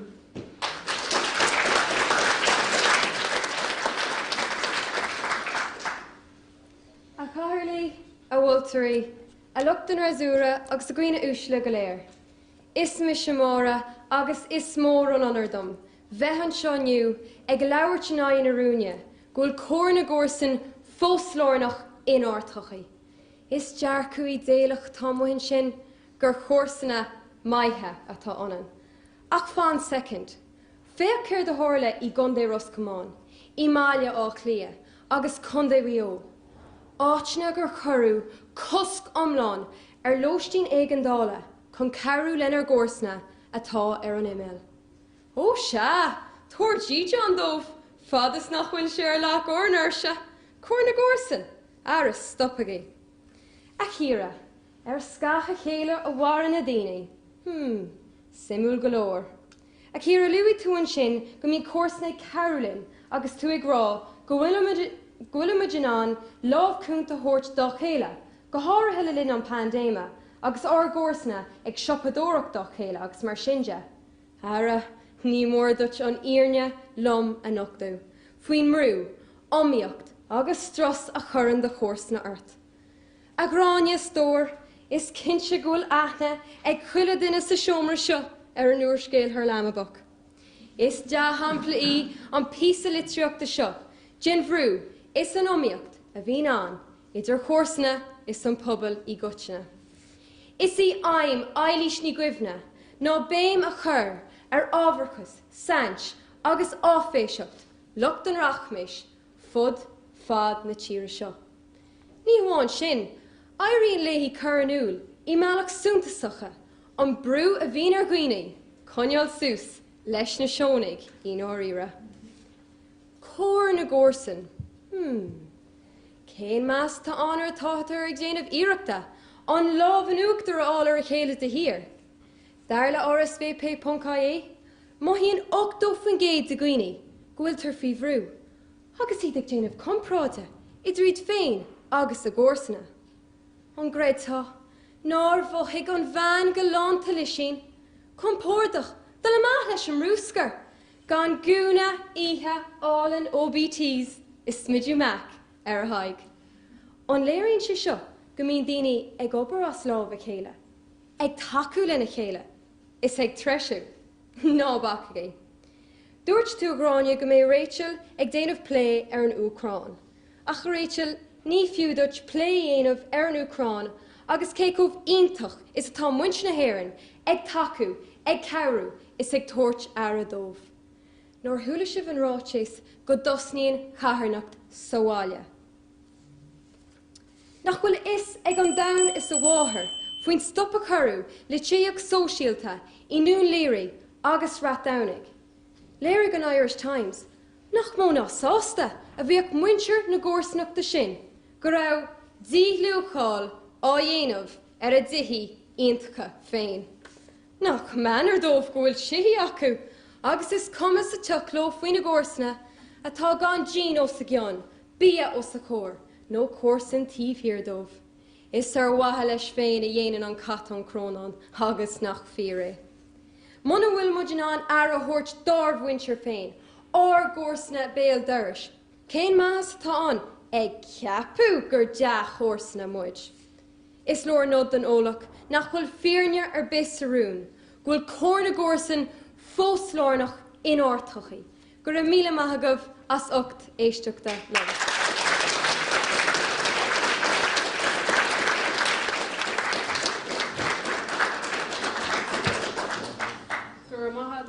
Inis cuiremuid fáilte roimh Márta eile as Coláiste Díospóireachta atá I bhábhar an rún.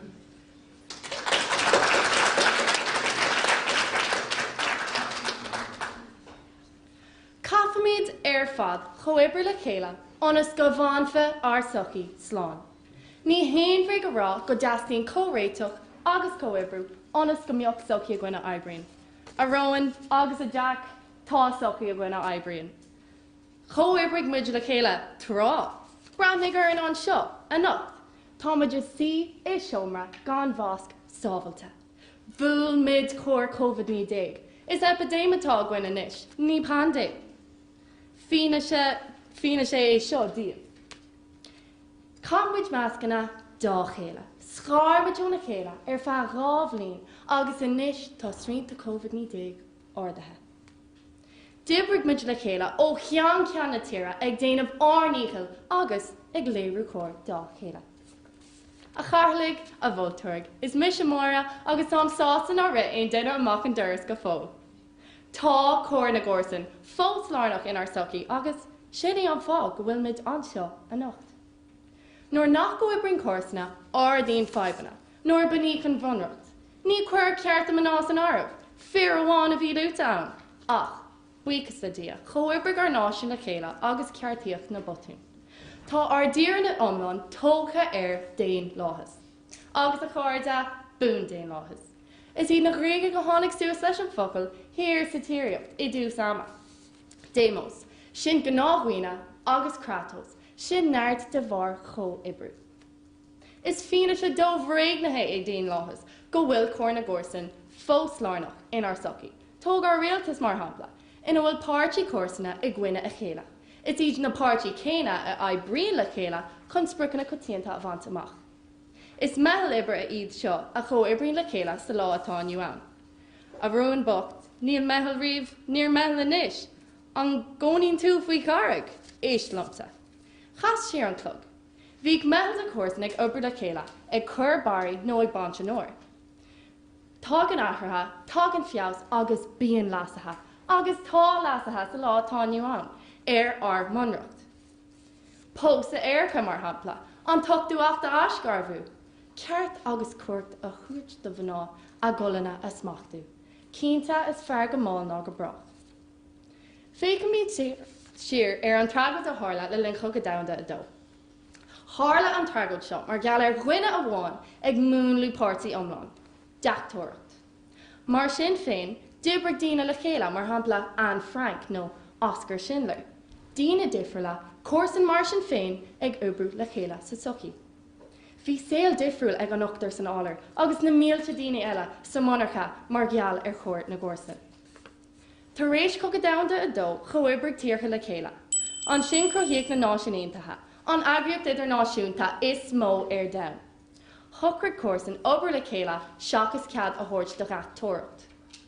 Cén uair a hasfan na náisiúntaithe suas in aghaidh Putin agus dear a chur leis an deachtóireacht seo, níl is a go Maria, ach sin díosbrochta ihe eile. A Jack, tá an lá fácha go bhfuil daoine ag léir cór ag dul ó duras go duras. Seafald. Nach boch go gcónaí tú an áit mar sin. I mo cheantar sa clochar na trócra, tá is iad tar éis a nuir se oscailt chun díon agus sábhailteach a chur ar fáil do dhíganach Ucrán. Bhí cóir san álar sin agus an monarcha. Tá cóirnis ar scála damda leis na náisiúntaithe. An agriocht sláinte damda, an taontas orpach, rialtas na hÉireann, comhairlí Condé, an Cumann Lú Clas Gael, agus gan tráchtar an agriocht seo Gael Lynn, idir fad bunathe ar Principal Chóir na Gcórsan. Ba Chóir na Gcórsan lárnach in ar soci fad is atá déanacht agus déanláthas. Mar a bhí ó thuas, mar atá, is mar a bhíos go brach le saol na saol. Amen. Gur míle machgat.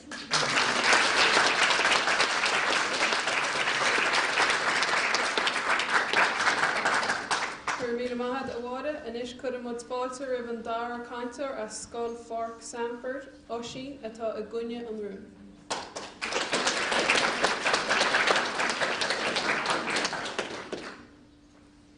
Ar thóracha achra fóracha, agus a bhórúsla na cothroch dé bhór mahasa. Is mise Oisín Bóise, an pór na haintúir an seohanach de chuid Scoil Fork Sanford, agus ba mise freisin, ag leart in náid an rún. Go cóir na Gcórsan fós lórnach in our soci. Dur éad chóir scála, a deich si an ESRI ag gá bhílas a thuchtaigh, tá an aspa, smaoin tuachta hólanú ní, mar cheann den na fáibna is mú atá géalaga na tíre seo. Deir an siad, agus is úsáid a bhucla féin inis, tá gach arnáil, inóíoch le gach arnáil eile. Gantanis, pórtíochta, a háid cinál siar sin mar soci. Feicigh ar na nuachtáin, agus feicigh Foireann A an ráta seo. Aibrithe, ag ggóireachtaí príomhádacha, ag cábh nús ar stád séir bhí sé. Ó bhargaí, ag gearraigh na bhéarmóirí as a dargaí. Thománta, garamúla, bortha faoi phrais an bhrósla, ag go díocht ar sráidna, agus ag cur seach ar aibrithirí neamh ceantacha eile na tíre. Scuiltna, agus dailtí, Ahrísan na meán chumarsáda as a las a hain, agus a spragan na porta polatúla nuair an éireann sé dó seránnig a scarút an chéile. Roint de blint ó hin, nuair a bhí Mary Harney mar Harasnánta, chur sí flean chun hain, chun portíocht a chrothú, in na siúr bhí sí poblí leis, agus na cólachtaí príomhádacha, cólachtaí a bhí ré ag an am, cuaig ospidéal deag nua a thugann sa stát ar beagán argid. Ach mar thura as aintas sa dá hep ar an scéim seo. Agus dá bhór, tá níos mú ná milliún uthar ag bhnis ag feithil le hobrádí. Agus má hiúlann tú isteach inar nospidéal inniu a níomh. Ciad tú dada ach seandína, bogta, brocha, in orda ar cholatha, fácha in nach chala, in nach cúne mar cheann fróga hatja. Má hiúlann tú isteach inar gathracha a gráine. Feici tú dína gan dían sna dúirse agus sna póirsí, radtán son faoi flúd na lufa, mar bhrúster na sráda agus dé chúis, mar thrascríonn na chúdrás áitiúla. Gach iarracht a dhéanann an rialtais don an le fáib na tííochta, agus fiú ar na hócádaí anmh son, nuair atá leisce ar na cóirlóirí a le héad a dhéanamh. Chur an cónthóir áitiúil éigent a go dros scánta isteach, Oma lua, agus a chlusin sé, go sé into na stát nua ta hiocta a hogant. No, taríon díaltóir an láhrán, siar ó marga dhéan sé, Margo Price, na talún ag méadú a ríis. Agus ire hain a gráine, agus a níomh, agus a móra a chóirde. Tá an cearta goibh, táid táhachtach ag agrúchtaí sport is saol na haireann. Ach firéir, de sport Ireland, tá titim súntasach le hathant I máíocht na nagrúchtaí seo. De an CLG, tá deacocht ag níos mú ná leat de chumann bheoga in áitna ar gúta, cuairgur imór déag a chur an borc gach dainach. Iver dó a círa agus a móra, tá an cearta goibh, tá statisticí ann a dearan go gceapan mór do bhaintear na haireann, go ceangal éigean a cut lena gcósanna. Ach, an rud nárluigh sibh, ná go nnéireann na tuairiscí céine, nach múlann siad le ar an meán, ach óir a bháin sa bhí. Tá namlacha ar eolas acu, ach sin an méil. Agus faoi dhearra a thráine a thara. Máidir leis an smíanamh, a táilcuid cur chun chain. Go spirit pobl iontocht le fáilt faoin tua. In éireann, céim fáin son a dhéann an ráin slánta tagart díreach ar an gréasán don stiotach, agus úgnas atá le fáilt I gceantar thuha, agus dé chúis a dhéann na gardaí siacána. Ná go bhfuil na daoine na seandína I mhil níos mú in áitna ar gúta ná sa chathair. In dhearr hir hail a chuoine úsla so mar a há sé. Coníonn muidean is stát nach go bunathe ar an mehel ach ar an haint las polúil agus mé féinachas. Ní cóir na gcórsan a há réim in éireann an isis ach factioníocht hóisialta. Gurb maithagaí agus í haá.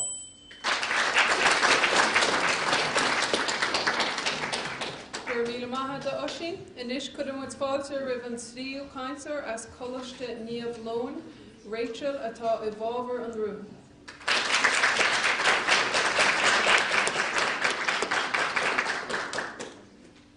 Ireland dúspá. Ó nó, fannaí. Ní tharlóigh go leithéid mar níl ach córsan a bhain againn. Bliain fé hain, an idála bhuaig agus 7 gcórsan in acaló.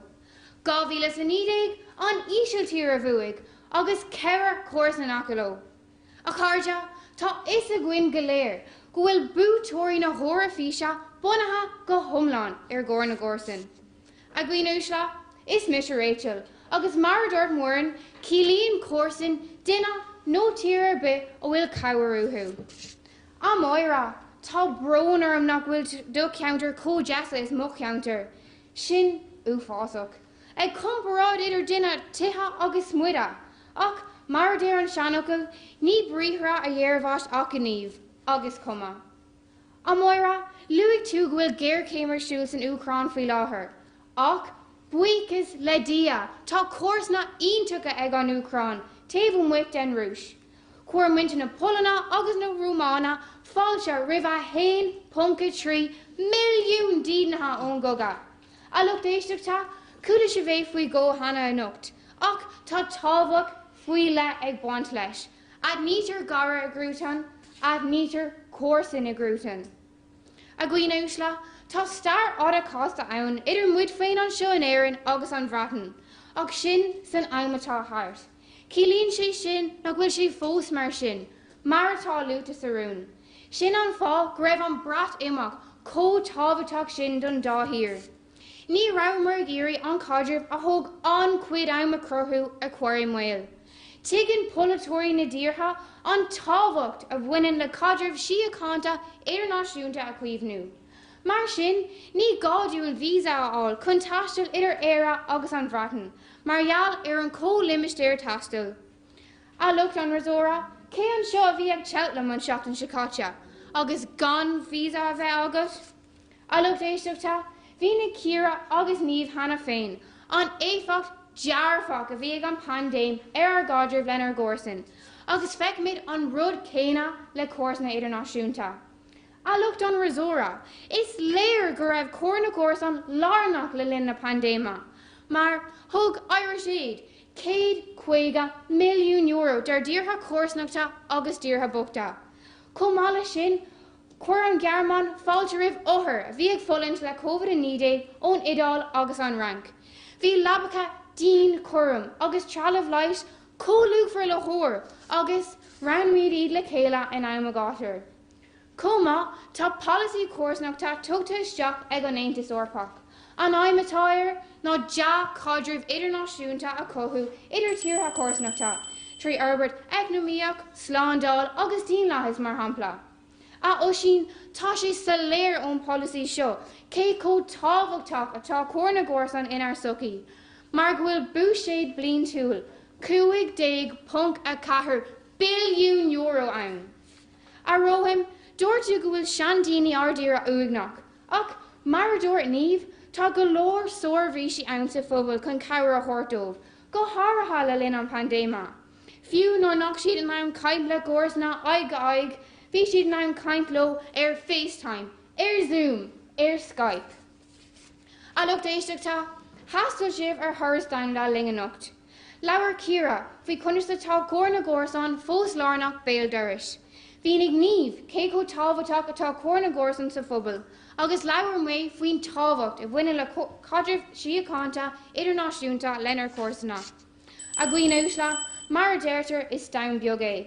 Cabbé an lá bailithe brús go ré nó cuinú de cuid Parliament na Hórpa, tá cuairna cuairsan lárnach in our sucaí. Gur mai guibh.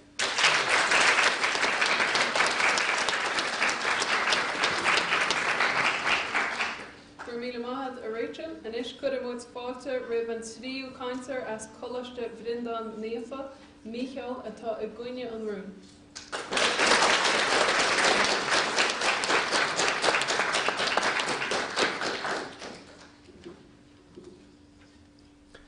Mícheál is anam don, cóniam I jas scutche lom héin faoin tua. Ní ach mé duine nó jóra le fada an lá. Oh, an tuignas, ní higan an sách an sean. A chathairlaí a bhultóirí a lucht an rasúra agus a cháirde go léir. Creidimíd, nach bhfuil áit lárnach ag cuairna gcomharsan fós in áirtochaí. A bháiltear fad, tá gceist agus tásúil agam go bhfuil si bhlig ar aon insint lim. Luaí tá Ciara go méid tú cáilte gan do cuairsanna a chéan chuig gur bhéidir leis sin a rá. Fadó an éireann, bhí an mná sa bháile dón go stálach ag cóobair I meas nó gcomharsan. Well, ní bheitcha le headáil ar ís faoi mar a dear park mar Phiarsaigh. Dar le príomhofig stadmh na hÉireann tá 74 fan géide bh ná gafa ag obair ó roimh go dubh ar wathail ina Mhaile. Séir de tá ag tarlú an isis nó go le gcomharsanna ag gadaíocht bheithe. Ag gadaíocht a cóide. Ní ag cearú lo a bhíonn siad. A níomh luí tú go dogamíid ar bhaid de cheann daoine ina éonar go háirithe le linn na pandéma. Ach tóg an chréadtóir bocht Tom Nyland a rinneú ionsaí ar ina háhéin. Fágam na glasra in sé, gan Átha, gan Laura, ar bhaithe le €600. Seaachárde €600. Agus níos measa fós, é léirithe na man, go raibh Átha ag na carpaí seo ar. Agus ná bacagaí le pobal ar aire, níl an sin a cóirthaí bóithre, nach bhfuil fiúntas, máithas nó cóir ar bith ag bantló. Cá raibh siad de tám, agus é ag chrúbadál amach, doras an si ag lerg carúch. Saoilagé an Craobh. Agus a gráine, luí tú bhfuil an seanachil ní neart go chur le céile fíor, ach tá seanachil eile agam dut. An sé atá hús ó tardeoch leis, agus an sé atá híos búlta chosar. Tá mád ag go greidim tú a gráine go bhfuil cuairna gcomharsan fós lárnach in ortochaí, cén fá an áid bhíonn 66 fan géad de winter na tíre seo ar an independent nach bhfuil muín acu as a gcomharsanna. Agus a gráine, luí tú go bhfuil ról ríthbhachtach ag an gcumann lua chlás géal. Ach ná leabhargaí lom, faoin gcóir, cóobrú, tacu is treisiú atá le sunrú I measc na gcomharsan nuair atá an tobar ag trimú. Is ag trimú I measc oibrithe dheonach na tíre seo. Fadó, bhí slua mór sásta, carú agus cóobrú lena chéile ar wahala club na lú chlás géal, cluhí an phobal, is Phiarsaigh. Ha! A lehead da léhananta. Ní mór do ein duine an seo creidúid, gwil daoine fós chun carú, cóabrú agus tacu lena chéile. Well, tá an búil sé an glogacáide, agus tá súil agam go bhfuil sé rí-tholir díomh, nach bhfuil cór na górsan fós lornach in áir tucaí.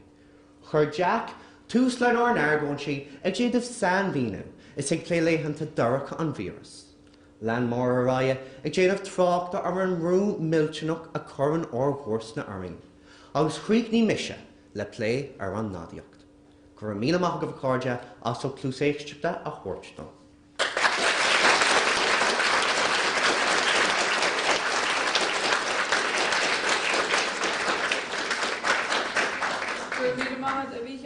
Inis could muid fáilte rih an tríú chaintear as Coláiste Níomh Rachel atá a bhábhar an rún.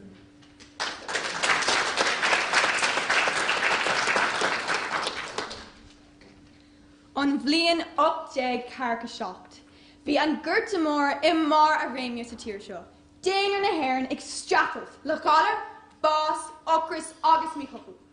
Buíchas le dia, feirte trefheog America has agad a bhla dún. In anón na strappalta a bhí siad féinnig fullingt. Tre verachanach dúchasach darbh anam seachtáil. Fálaigh siad $2,000 an léaniu. Is fianaise é seo, go raibh cór agus cenáltas ar náisiún córsanna bio agus láidir is sochaí a níú isteag. Seansá gur bíon gníomh cenáltas seo an cúis go bhfuil duine nó hóigh an seo anocht, agus nachfuil ocrasin. I mí deir fóver fihe, céad 73 bliain níos déine tá an cór agus cináltas céan an feicáil a bobbal na hÉireann. Fálaigh muid $1 million don náisiún seachtáil chun carú lo lena dúid ag gine COVID-19.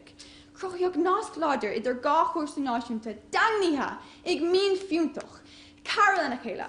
A bhóra nar éagsúla gráine, is córsan dit de chuile gine eile atá markdal ar an damseo, ní amháin múntar de hir féin. A Jack, tá múnta na hÉireann gafaló féin, an maga atá tú. Dair le pobal na hÉireann có-aibrú agus 25 láirí a cheola go dtíon Ucrán. Lán go béal le hargaí chun carú leis na dídeaní atá scriste ag an goga. Chun is a déta asainte leis an mún seo, mar nuair tá écht mar sin bainte amach ag do bhúntar féin. A chuirde, beidir gapan sibh nach dar loch agus a céadat dá meoch cór na górsan fós lárnach in arsochaí. Ach bé áitina ag gcónaí ar dain ina bhfuil cumailéirt agus mí úsáid cuachta ina thosaíonn cogaí mar thura. Má tá an ionsaí Ucránach tuais aonrad a haspáintúin, is é sin go bhfuil cúnamh agus cóir le fás a dain mór donna seo. Tháinig mar na híomhanna go léir, sreathan na pramana fáca agus fásin tréna. Pólanaí ag fannacht ag na teorann chun dídeaní a fiocas suas agus iad a hamáint pe áit a hasin a thugáil. Gach ile rud faoin rian Átha Luain dóibh, bia, éidí, blancéidí, cortí sim, cináltas. Léiríonn na híomhanna seo a chuirde, nach go bháin go bhfuil cór na górsan láthair in arsochaí, ach go bhfuil sé bon riachtanach do bhuaine chéanra an dam seo. Scá a chéile a bhar na daoine. Is tóca gur neacaí an teannach go seo go mór a bhaim ar nail melon a bhóra, nuair a bhunaigh sé melon educate sa bhíon 2022. Agriíochtúnach a dhéanaan forbert a chud na régiún ispóta i bhórhain in Africa. Le scór bliana nuas, tugad dín de 175,000 Africach agus fiosú cuasaí educate de Óstán 50,000 páiste. Tá an cór agus cinálta seo le feicáil ar fud na crunne, actionate, bóthir, Cóláibh concern.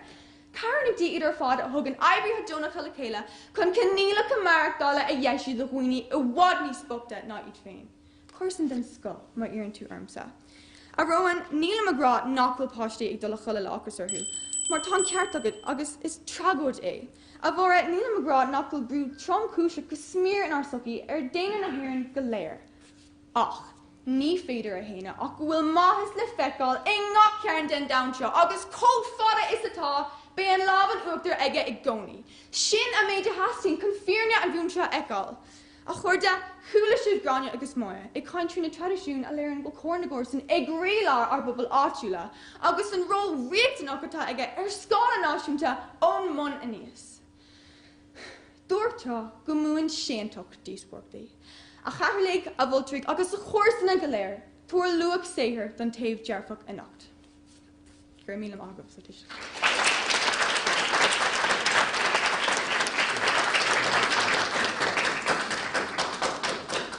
Míle maithad a Rachel, inis cuireann muid fáilte roimh an slíú cánsóir a Scoil Fork Sanford, Kate atá i gcuine an rún.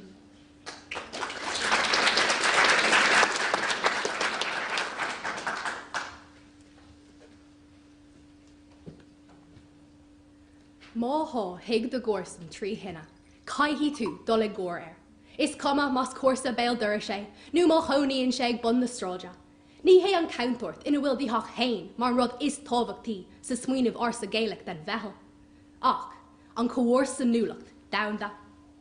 A ghuioine úsla agus a chuir de Gael is mise Kate Mahoney, an tríú caintóir an sotha nucht a chuid Scoil Fork Sanford, agus beg an Roches Garrett atá díreach lúta agam. Albert the scríomh Séamus ó Caníla, céad agus a sé bhliain ó hin, agus ag trocht ar an nabhór a bhí muintir na hÉireann ag déanamh den óir a bhí ag tórlinn sa Congo Belgach, fágad agus a bhí siad gafa le cursaí go géachtas in Europe. Mar, van héime, marráda se, nucht. Mar a luag ma captain níos luha, tá coharma in pigha sa nós den cór. Agus muna gahin tír go má, a moira, le gach draim a toid dribblód, ní higgin an tír son an conceap de cór le górsan ag yart. Na leihinnta sa, gan daut, agus an dawn ag fear earn, tá mí sa stot sa, ag léirú carhanis de wintanú chrona, agus ag crispach fanny I bhaimar an rúis. Ach, an ceist atá agamar a bhhuioine úsla, nó cad, faoi, Gaza. Nuair a héad Israel, blochanna orasón an son, agus nuair a barag siad síbhílig, díreach mar a hón na rúisig a nisig déanamh in Mariupol agus Kharkiv. Cad a dhéanamar ag an am sin? Dada. Cén comhórsa núlach de léirí an myrna sa chríoch sa, nuair ghlachamar ach le gá céad, agus a fithe seach tefach, nuair a chur an ghearmán fáilteráid níos mú ná milliún. Tá paintas Europach tar rééis rá a ríist agus a ríisteala, nach bhuilimid sa stáit seo ag ghlacail in ar freagrachtaí, madidir le na hinimir ag atáid teachtas teach sa Cointas ón Afric agus ón Meán Iarthair. Tá Comhórla na Europa agus Parliament na Europa tar éis an stáit seo a cóna seacht Márta as an saoirse a thugamar in Airfort de Sioningha de Fórsaí Armatha na Stát Aontaithe agus iad món cogaíochta san Afghanistan agus Iraq. Gá hir eile, madidir le lucht iartha tarman ar a glishamar. Gá hir eile, lenar chasamar or an ram.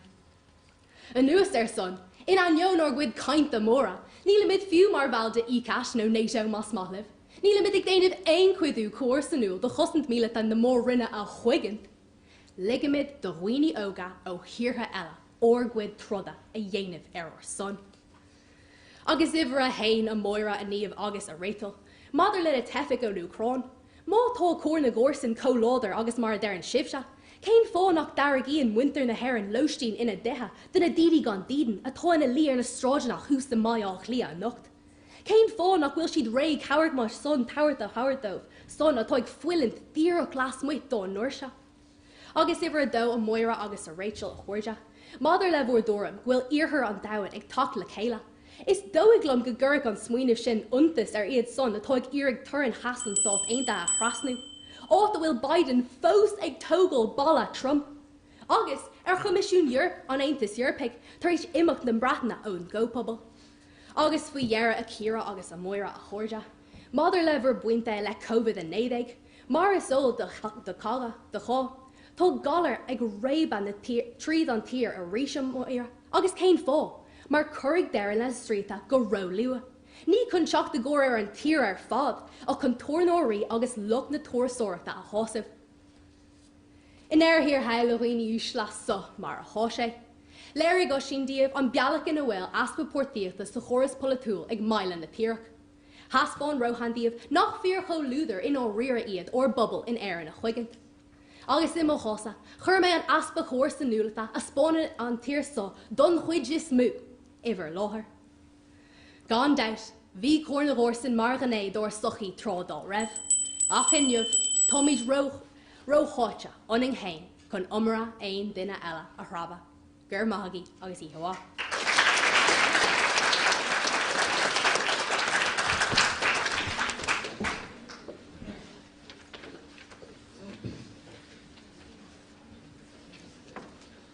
Gur bhí agad an sin Kate agus sin deire na díospóireachta inis, so ligamid dos na bontóirí dul amach tuigim gúil sé an a heithin sa fé láthair, but má chuirmid an aircán ar siúl be glór dul amach ar an srathú beo, so tá míad idir gá rud leis. So go húntaach beag na moltóirí ag amach inis, bhála mo cháirde ar íchaintóir a chur in aithne díomh atá site an sa taobh hirdíim, seo ceann ní choirín, mar a dúirt méid an tasach is cóirleoir feidhmiúcháin intine í, tá cúlra sa sport go héin, go háirithe leis an líróid láimhe, agus tá cáilíocht sa ticáilíocht sport buinte amach in Ollscoil, Minnesota in America. So gan hill an wile, bháilm go dtiocfaidh ceann an seo chun leabhartling ar feadh cúpla nómad. So Búlabás Mór Díospóireachta.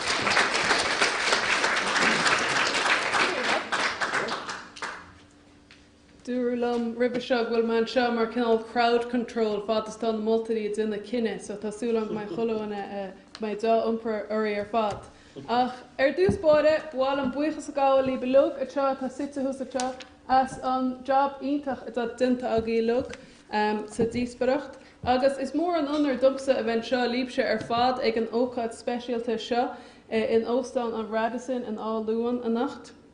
Chomórtas le gach eile duine a bhí páirteach a nacht, ní amháin na scoilearí iontacha seo ach na múntaí a bhí gobar go crua, na scoileanna, na tiismothirí agus gaolín hain as an ócáid seo a chur ar fáilún. Tá sé iontach scoileanna ó cheann na tíre eiceil ateo, agus hebí ceann tora a bheits an is cinnte bhfuil écht dinta agaí ar fad hána hain.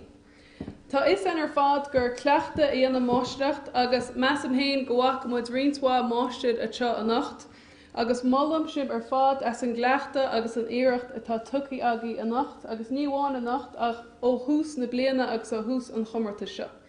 Mar chóirlar feidhmiúcháin intine, bíam sé gobar le foirne sport agus luúchlasíthe de chuid is smú, agus bíam freisin a gobar le scoilearí, le grúpaí aclaíochta, agus le réimsí éagsúla ó thaobh an aspa sicólach a neartú agus a Herbert, nó scileanna intine Herbert chumá.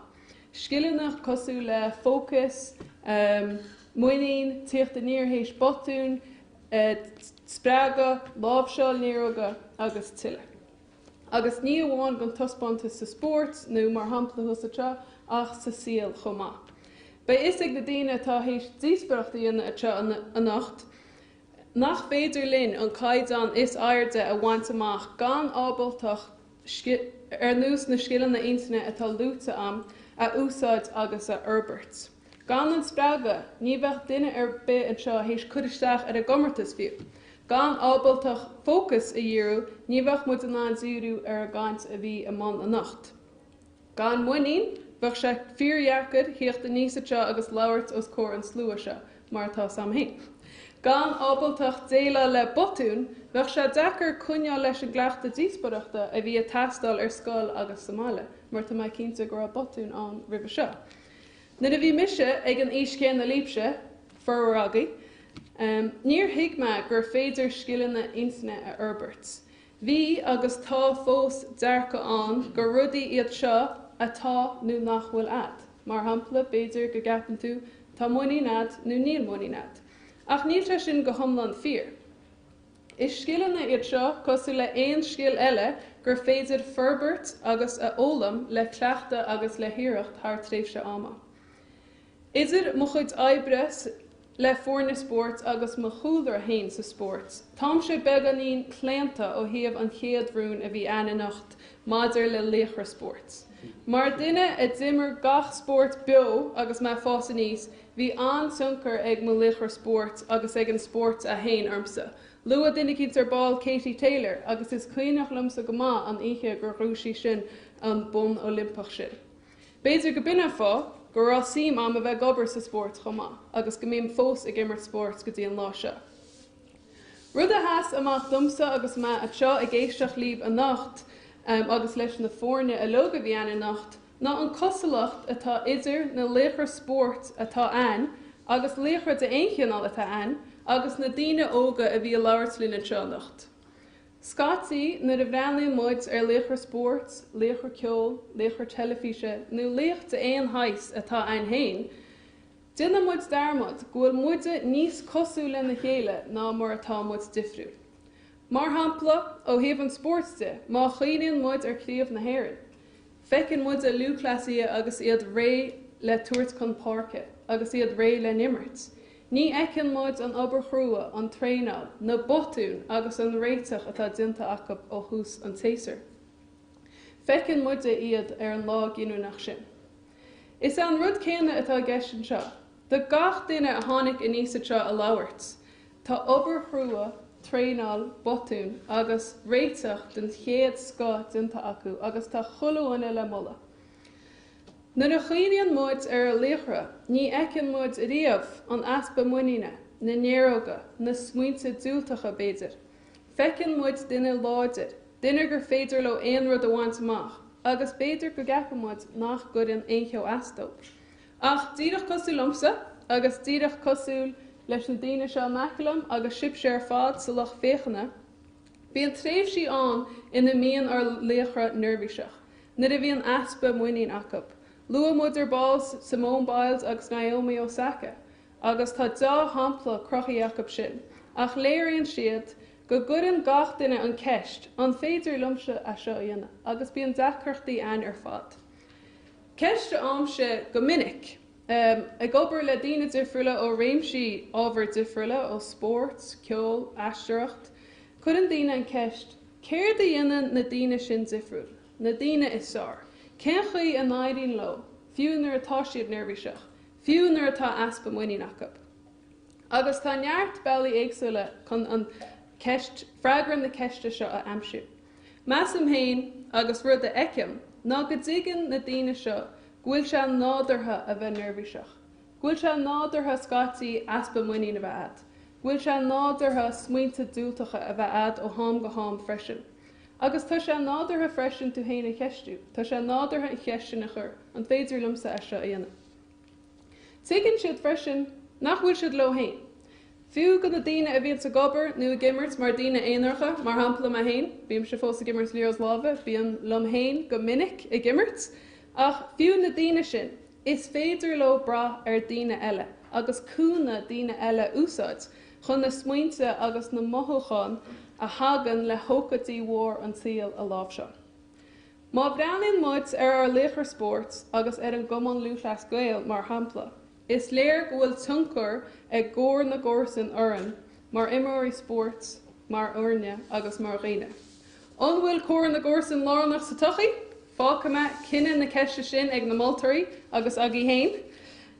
Ach go thiamh ada thuirt den héin agus go na daoine timpealainn, is cinnta go gabhraíonn se ar aonas. Agus is fear an seanachil go ngéiríonn burt bóthir. Tá sé deachar scátaí, ach is féidir bra ar cáirde, ar tuismothirí, ar drofacha, ar daracha, ar múntaí, ar tréinálí, agus ar duine ar bit atá timpealainn. Is féidir leis na daoine sin cabhrúlinn nuair atá muid nervhíseach faoi rud, nuair atá aspa muoín an, nó nuair atá smuointe dúilteacha agan faoi rudaí atá atárlú inar siad. Ní gá ach labhairt lo, agus cúine ar insin a gúlaí, gúil muid a lug níos cosú le na chéile ná mar atá muid difriúil. Gach ile duine sa siúmar seo, tá muid a lug níos cosú le na chéile ná mar atá muid difriúil. Tá má am líbe seo beag nach caite inis, agus críocht am eile seo. Go lua, cloisteáil muid tora an Danmhairge Díospóireachta a bhí nacht, agus ba Chomórtas Mór a gol le Foireann búcach amháin, ach rud atá fíor hábhachtach le tuiscint inis, agus le gach spruch a dugan muid faoi amachcha seo ná. Seas mú a ólaíonn muid, agus muid a gobad I dro an spruch, ná mar a ólaíonn muid ar an lá cinneach. Más féidir linn breanú siar ar a broséis, agus más féidir linn rá, tá má bródúil as a méid oibre tá dintam go dtí seo. Well is cúis ceilere a sin go gach duine. Mar tá ráta am hána, tá écht dinta ag gach duine a bhí páirteacha seo a nacht hána hain, is cuma cintóra atá ein. Leis sin, buálam buchas a ghlacha le gach duine atá a láthair a nacht, gach duine a bhí imán díospóireachta a nacht, gach duine atá linn ar Facebook, agus le gaolinn as an ócáid iontaach seo a chur ar fáil dún. Gur míle maith againn.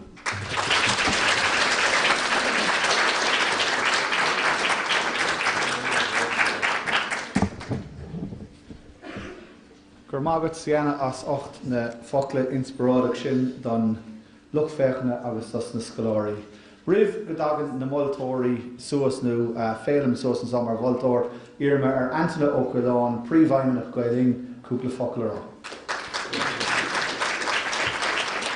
Gur mar bibse agus gur mágad Tomáis, agus is cúpla focail a bhééis an. Ach nearhhaim an deis a scoile Harram gan buchas speisialta a ghlacha leis an íchaintúir an íchahiarlach a bhíagan i nocht in Sianna na Chuirín. Sílam gur thug sí caint Harbh dearafach, Harbh spragúil agus déirhín inspiráideach. So bhí an tá orine ar fád sa seomra seo nocht an caint sin de costa.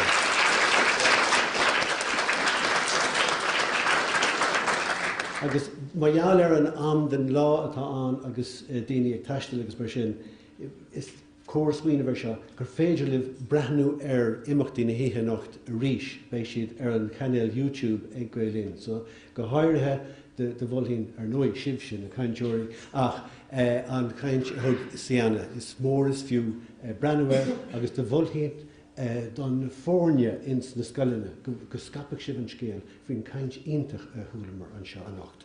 So bhhaim sa hIarmhí an éon dír go rá an na díospóireachtaí gúil si mar bheith buach féin sin na bliana. Tleis muid anna chuid scéalta faoi caiid an na agus na scoileannaí tá rain éidir sig tuairisciú aniu agus chuirta ceistre ormsa an amí cad a hílann tú. Well, I gcónaí riamh bíam sé dearafach, mar ní eicimse ach scoth na scoláirí ag Craobh na hÉireann agus táhain na Gaeilge acu ar fad. So tugann sé sin andóchas domsa caiimrá bliana ní bliana. So tá mé scór blian ag plé leis na cualamí seo agus bhí aní nocht chumá agus a tháinig mé riamh. So bhhail sa ardmhail dúirtí.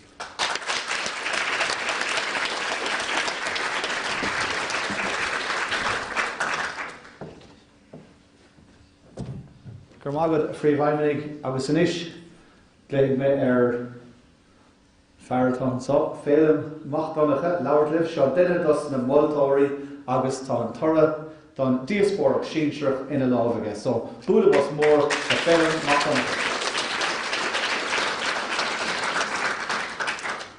Í chaintúir a cháirde a bhiltóirí is priviléid bheith seo mar bhiltóir a bheith láthair agus na caintúirí seo ar fad a chluisteáil. Agus sulla déimid fuide tuairgí bulabas don na caintúirí ar fad a leabhar.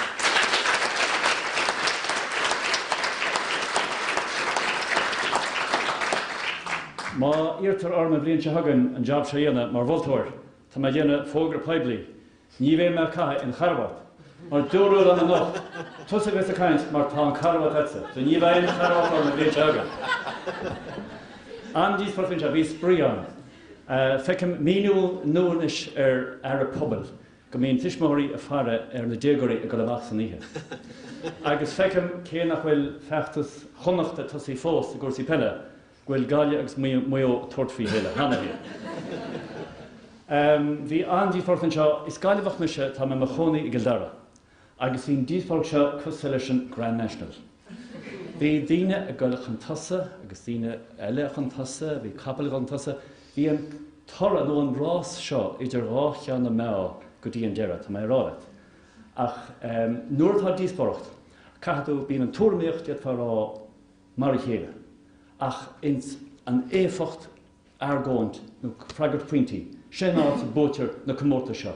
Agus ar bheagán, agus tá mar go fíor bheagán, ní rá cúpla marc fánach idir na caintúirí ar na foirne ar fad, ach éigen tá Craobh na bliana seo gróite ag Scoil Fork Sanford.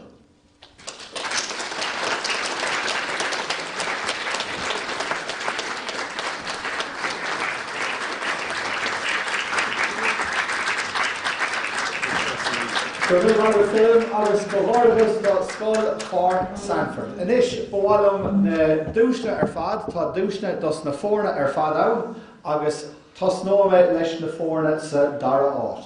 So, beis go dul hailn seo bhí Anthony agus Sianna agus beag Seán ag ghlachan na Greengraf na rih, go léigh mé ar na foirne sin, bhhailm mómhuachas a gháil le cúpla duine. Ifar héan do ceithre ní gcuir ní ghualaáil atá hailn sin i gceannas ar an targad fel láthair, ach is ise atá mar riarthóir ar an Chomórtas ar fad. So bhuail na scoláirí le ceallainn tríd an bhliain fad, so fair play di is an céad bhlianaige a bheith ar dhéanamh an post seo, ní dólam gomach blian níos dachar a riamhaige leis na canílacha agus gachéad a bhí ann, so bula was mór do ceann ní riamhaige.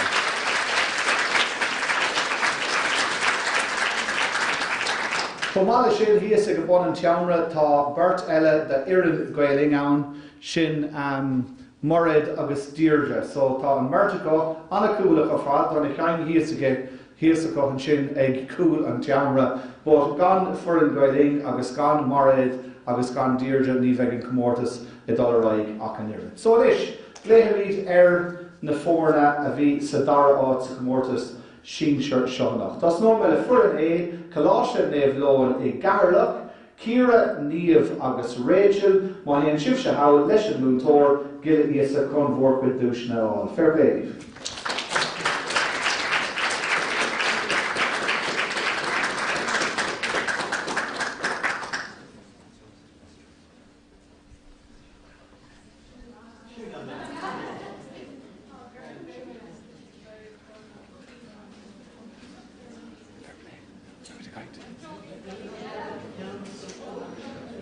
So tá na fórne seo ar fad a fáil fain siad baun, fain siad tastas I bhrána agus fain siad €250 athar a comá. So tá darabhán bhfuil fráil €65 an duine búta ag na scoláirí comá.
Sin rosa fad inis an dara iireann sa dara áit, Foireann B ó Coláiste Belvedere, Jack, Márta agus Micheál agus an cuirt múntóir atá, Márta ní Dachán agus tíre Luain.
Sin rosa fad agus an tríú iireann sa dara áit, Coláiste Belvedere ó Mbaile chun de na gCéadaoin, Groinge Márta, Rachel agus an bhirtmantóir a bhí có Reid agus Fiona, má héan sibh Alan sé.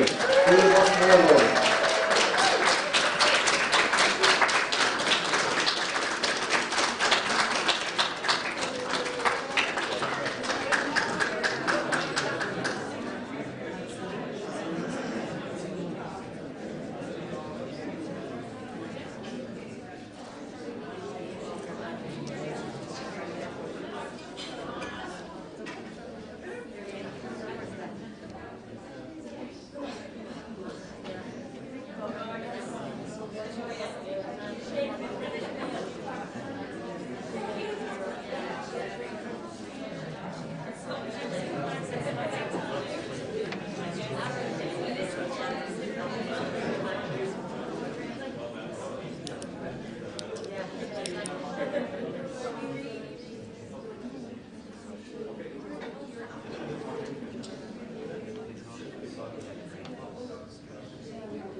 Agus Anisha Corda, Coratha Chomórtas Díospóireachta Díospóireachta na Sinseire, Gábhíle is a fiche dó. Scoil Fórc Stanford, Ranelach a Gundéh lá Clia, Rohan, Oisín, Kate, agus an múntóir Díran Corinne. Bhuaile bos mór dóil. Fair play bud. So, má síl sa go fáil an Corann, agus comáile sin,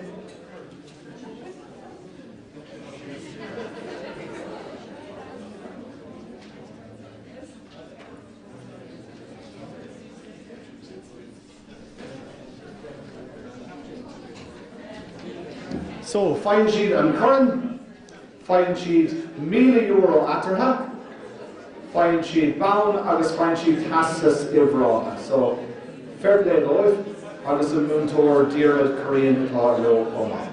Cormagach do gachéir le carda, Cormagach comad a Paul a bhí híos an sin, agus bhí osciún 800 duine a fechantar Díospóireachta lína comá anach. So, is mór a méid é sin. Tá mé fíormhaíocht do Paul, agus tá mé fíormhaíocht do áinge Foireann Fergus, agus Sinead comá mar bhultóirí an gComórtas. So, stánáil a bhuiimh agus cumid caiid a ríist na bhéile se